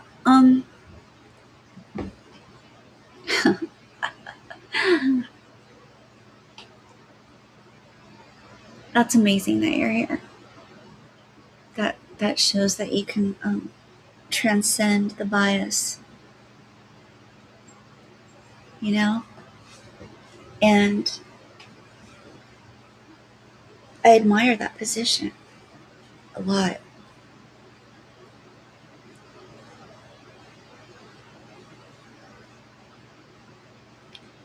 But apparently, I don't feel compelled to occupy that position. So here I am. It's so funny. Someone tried to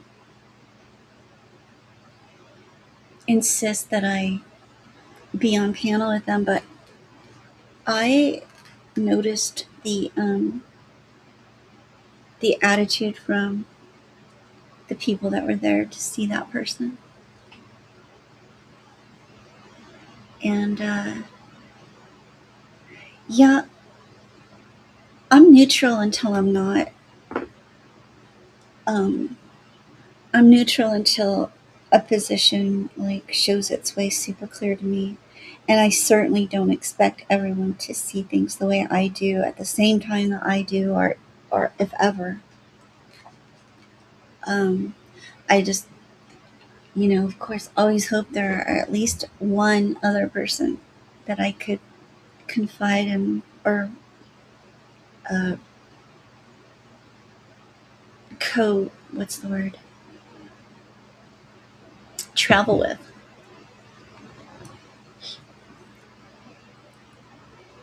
Oh, wow, I bet.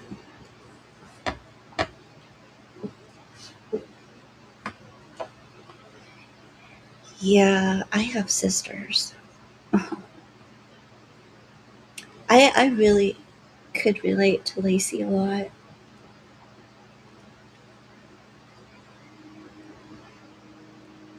Yeah, I got turned on and I watched that person. First of all, there was no conversation with me at all about it.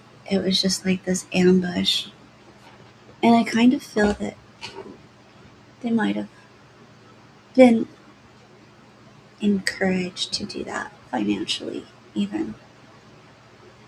One thing that a lot of people don't understand is that if you're not selective about who you accept money from, that the people that give you money a lot of times feel entitled to influence your decisions or your actions. Mm.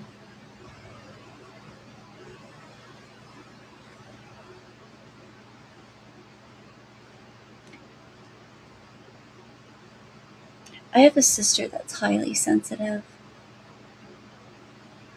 and a family that's highly combative. Used to be. They've mellowed out so much. Age mellows people out. It's incredible. Like my siblings, where they used to be so aggressive before, now some of them are grandparents and stuff, and now they're just so chill, and they've had their share of karma and stuff handed to them. When you watch things go for full circle and you see the patterns of life's experiences and stuff, like things that are similar, and there are just some laws of nature that can't be circumvented, death being one of them. And this whole existence is about, our whole mortality is about immortality. And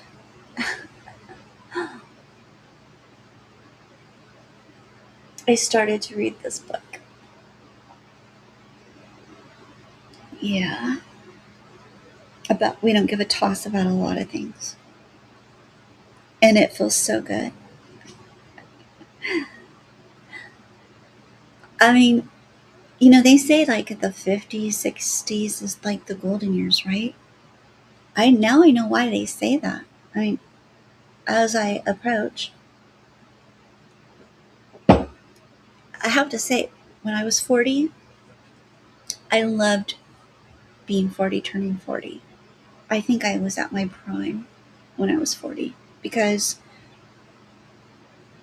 it just felt great to not be such an idiot about certain things in life, in love, in relationships, in general.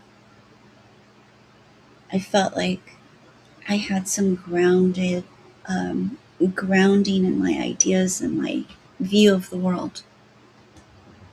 And I was a mother, and I mean, I am a mother, but I mean, at the time, at 40, I was a mother, and a working mother.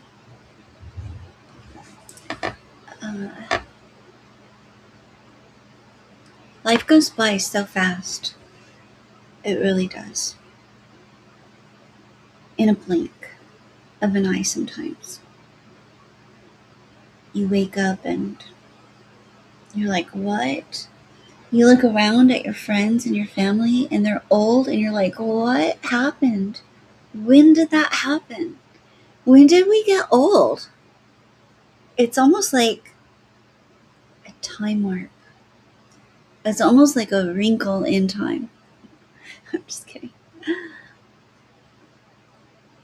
I probably won't make a habit of doing live streams this time, this hour, but I'm enjoying myself. Um,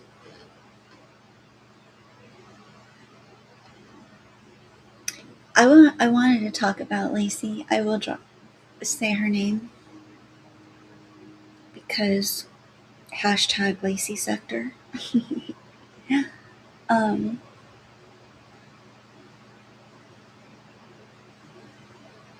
it was absolutely a sensationalized story and situation.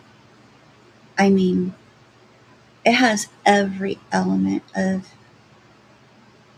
just everything: betrayal, intrigue, crime, dark web, you know, dark family secrets, you know, scapegoatism, um, what's that called? Where the parents, you know, have the expectations of the older children to help raise the younger children.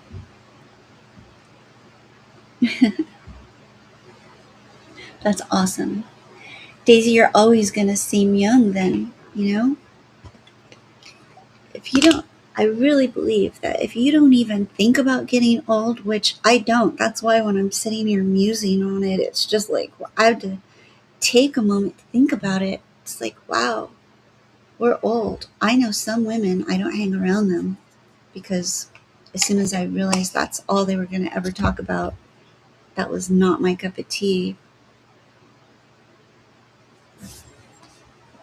Oh, yeah. Yeah, that's true. Yeah, that can happen. But some women, oh, they're obsessed with growing old. They are obsessed with every line and crease. Well, I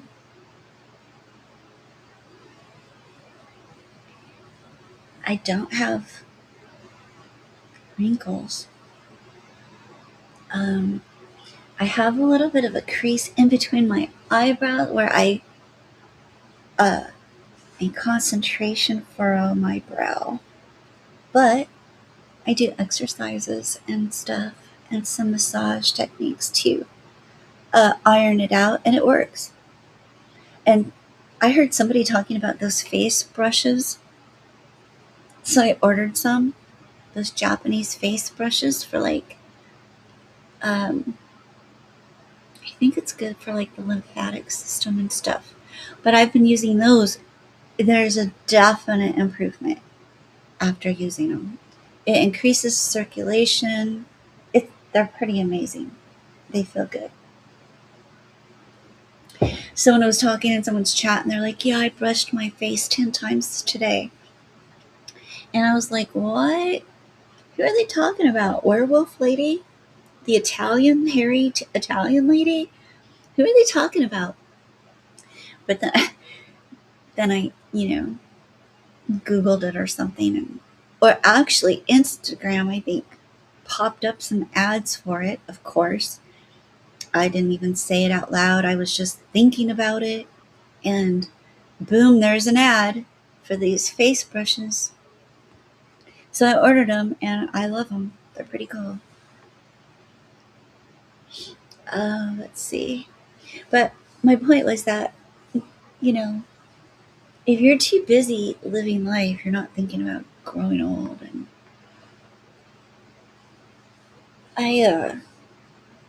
vanity isn't my thing either. I kind of grew up a tomboy. A very feminine tomboy. kind of a contradiction. Yeah, before it became popular, now it's cliche to say, oh, I'm a contrarian. But really, Hitch, if anybody knows Hitch, Christopher Hitchens, he kind of like coined that phrase really popularly anyway, as being a contrarian. He was awesome. I really, really, really, really enjoyed Chris Hitch.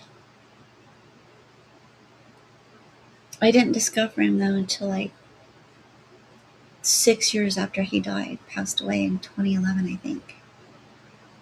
And I didn't really discover him until like 2017 during my 3-year atheist journey.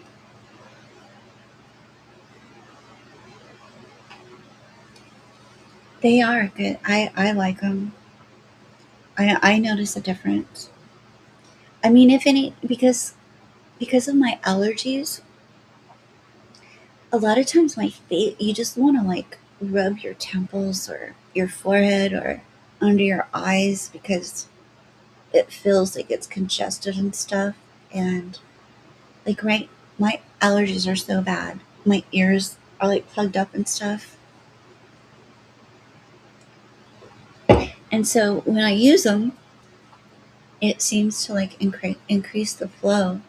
And like, I should have done it before I even got on here. Next time I will do it before I go live.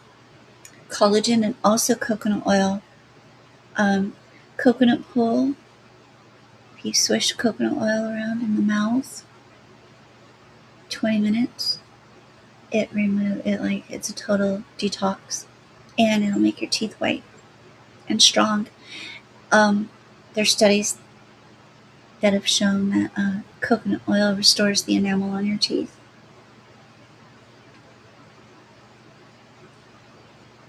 Nice.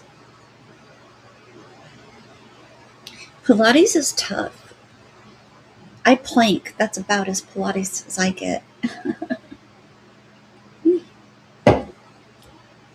And I'm not going to brag about how long I can do it, baby. But we should have a planking contest. You know what's funny is that women have like stronger cores than men, I found, or in my experience. Like the competition between planking men and women who have never done it before, the men like give out way before the women.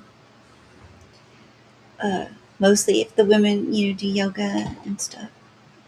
So, a lot of men don't.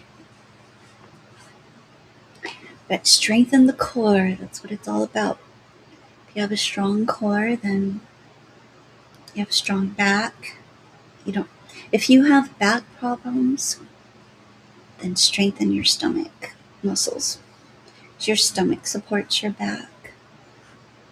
And your posture, like getting old, you start to hunch forward, the shoulders start to turn forward. And sitting at a desk, I do a lot of stretches and stuff, shoulder rolls. What else? I have a medicine ball. I love my yoga ball, medicine ball. I sit on it sometimes at my desk. They have chairs. Like, I don't know what they're called. I think they're called yoga ball chairs. I don't know. There's going to be a joke, a blue ball joke. Ha ha, hardy har har. But those are great for taking the pressure off of your back. Or I do sit-ups on the ball. And I do I guess, what would you call those? Like raises. You lay on it on your stomach and then you kind of go up and down. Yeah, the coconut oil is awesome. I put it in my hair. I do put coconut pulls. I eat it. I give it to my animals. It's great for their fur. It's great for their teeth and bones and skin. Um, Especially if they like have any. My pets have never had a skin allergy ever. Um, yeah, it's super. It's like the cure-all for everything, especially if you have curly hair.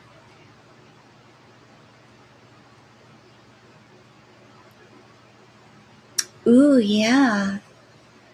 The coconut oil in a smoothie. Yes.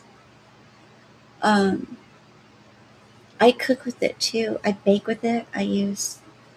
When it calls for vegetable oil, I always go with coconut oil. It will keep your baked goods moist, and it will keep them like from going stale longer. They'll last longer. It's amazing, and it's the texture that it gives things. And anyway, I'm a total coconut salesperson. I love it. Just kidding. It's one of my favorite things in the world, of coconut oil. I like oils in general. I like jojoba oil and castor oil.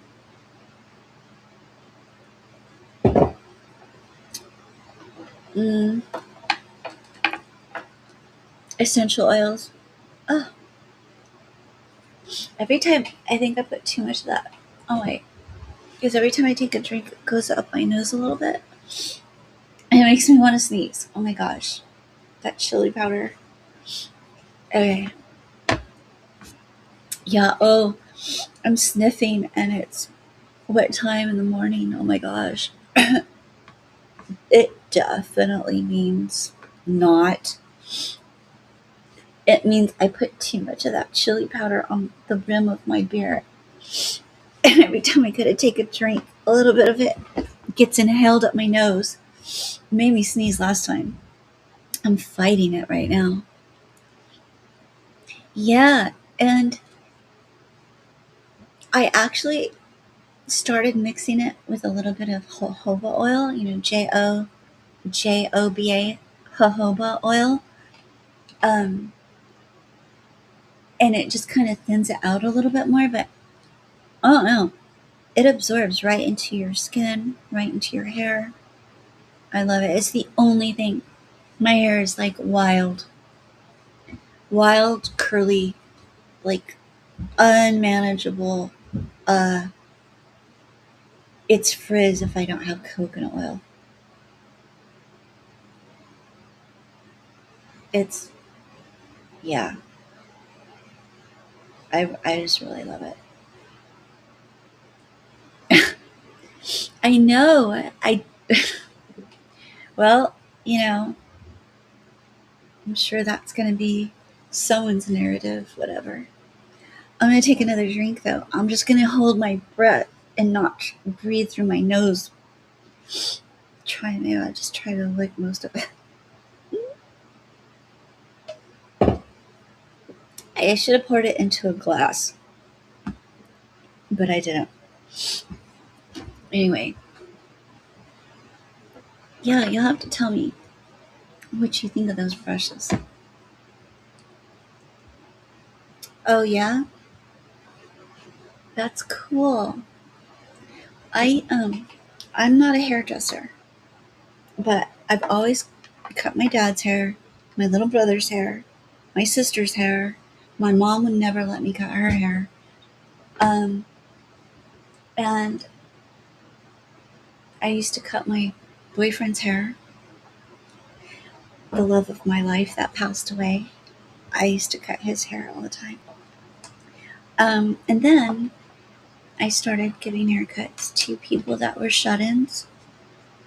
Um, and that just started because it just happened to be friends of mine, their relatives were in that position. And so I really enjoyed doing that.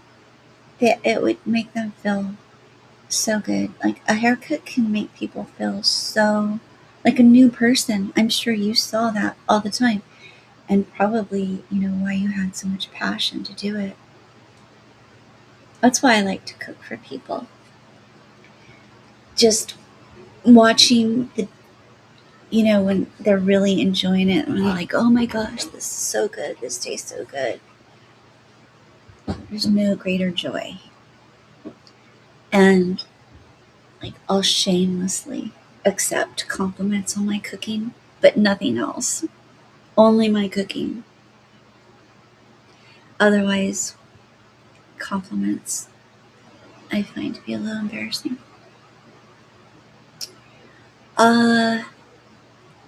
So the love bombing is just ridiculous to me. Speaking of, I wanted to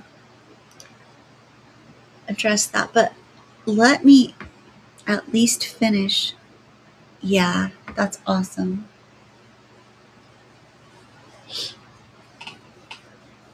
I love to French braid. I've always French braided my hair and other people's hair. Do you French braid? Not just French braid, but all the braids, like fish bone and oh my gosh, if it sneeze again, 1 second.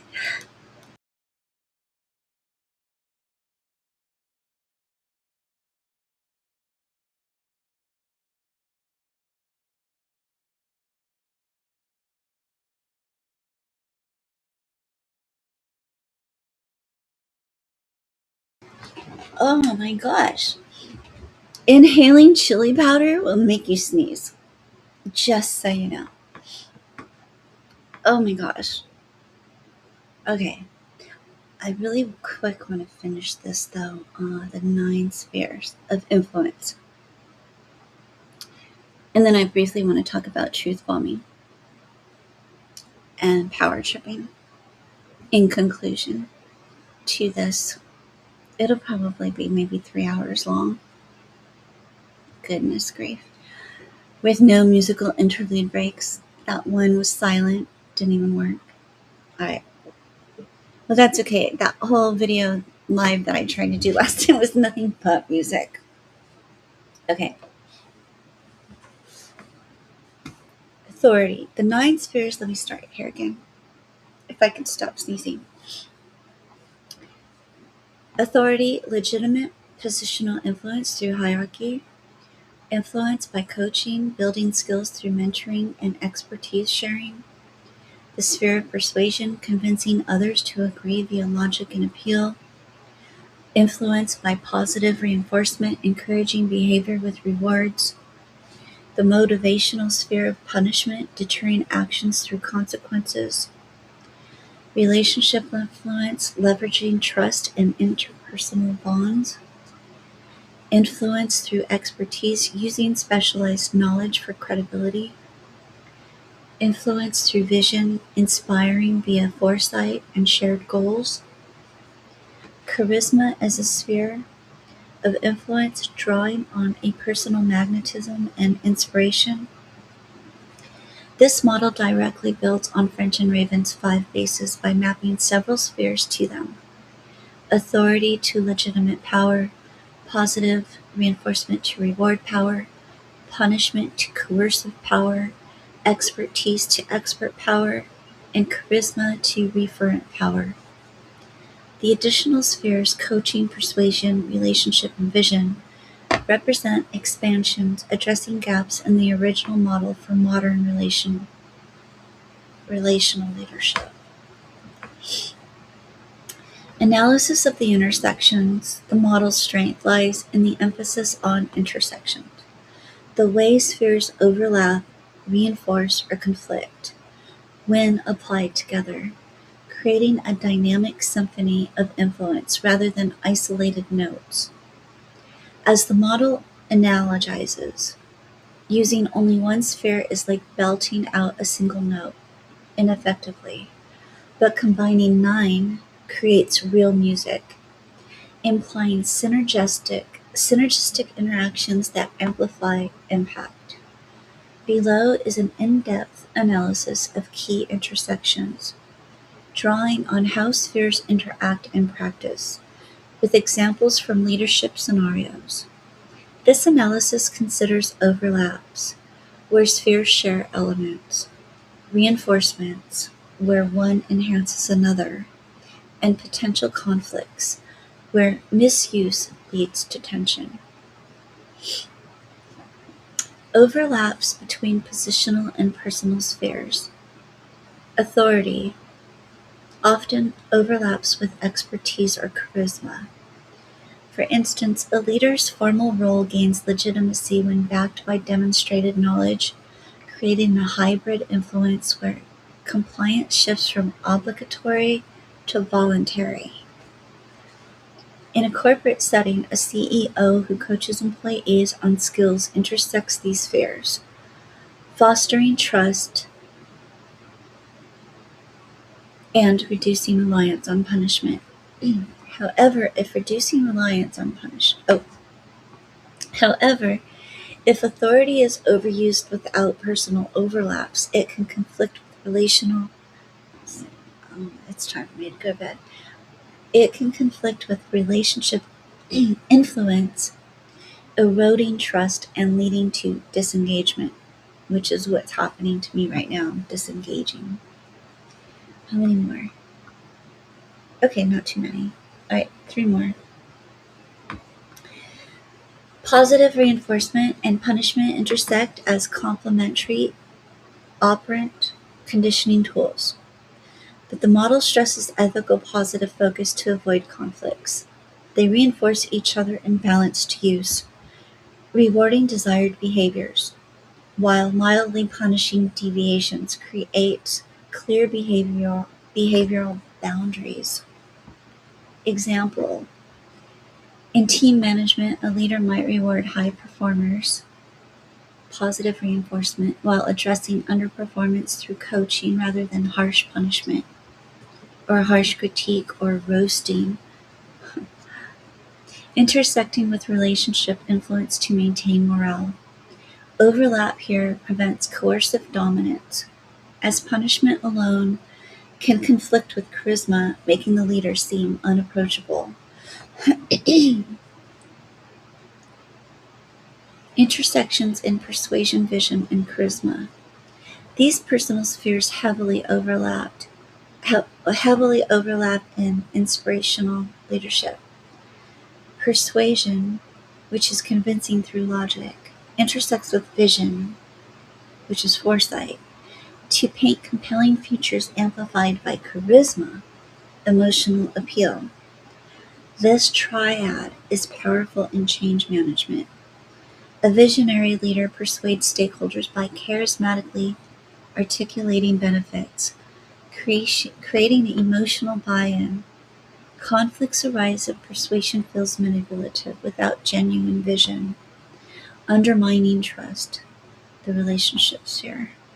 Example: Martin Luther King Jr.'s "I Have a Dream" speech intersected vision, persuasion, and charisma, reinforcing referent power from French and Raven. Coaching and expertise as intersecting development tools. Coaching overlaps with expertise, as effective coaching requires deep knowledge to build other skills. This intersection reinforces long-term influence, shifting from short-term compliance to empowered autonomy. In educational leadership, a mentor uses expertise to coach, intersecting with positive reinforcement, praise for progress, to accelerate growth. Potential conflict. If expertise is perceived as arrogant, it clashes with relationship influence, hindering collaboration. Yeah, I've been being called stuck up lately. Someone's been calling me stuck up. Holistic intersections across all spheres. The model views spheres as interconnected in a systemic way, where weaknesses in one diminish others. Reinforcements occur in sequences. Start with authority to establish structure, then build with coaching and vision for sustainability. Conflicts often stem from imbalance. Over-relying on punishment intersects negatively with charisma, creating fear instead of inspiration. In crisis, leadership, like during a company turnaround, intersections might involve authority, directing changes, persuasion, gaining buy-in, and positive reinforcement, rewarding adaptation, creating a resilient influence network. In summary, the intersections highlight the model's relational depth. Spheres are not silos, but a web where overlaps build synergy, reinforcements, sustain influence, and conflicts, if unmanaged, erode it. Leaders who analyze and balance these intersections achieve more ethical, effective outcomes, extending beyond French and Raven's static basis to a fluid, adaptive approach. #goals of community. So that was that, and this is this, and without getting into it,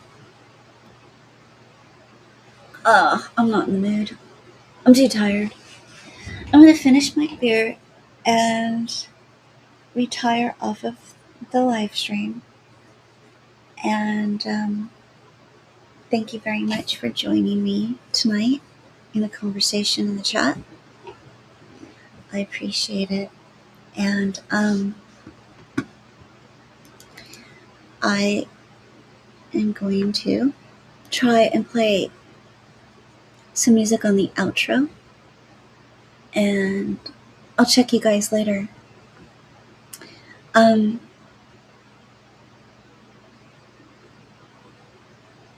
Thank you.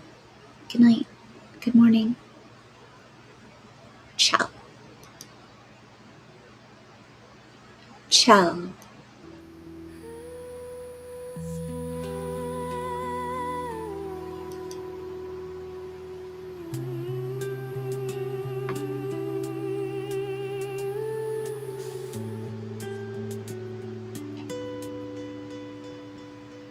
Snared with the word of our mouths, calamity comes, suddenly broken.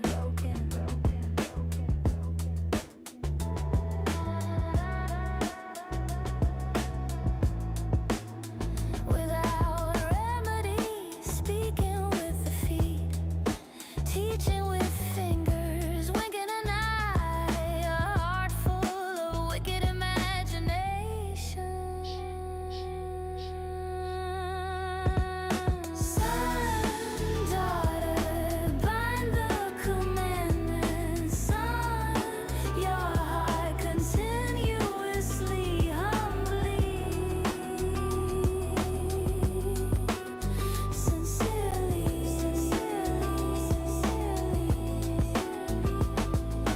Lust not for beauty, don't sell out for love.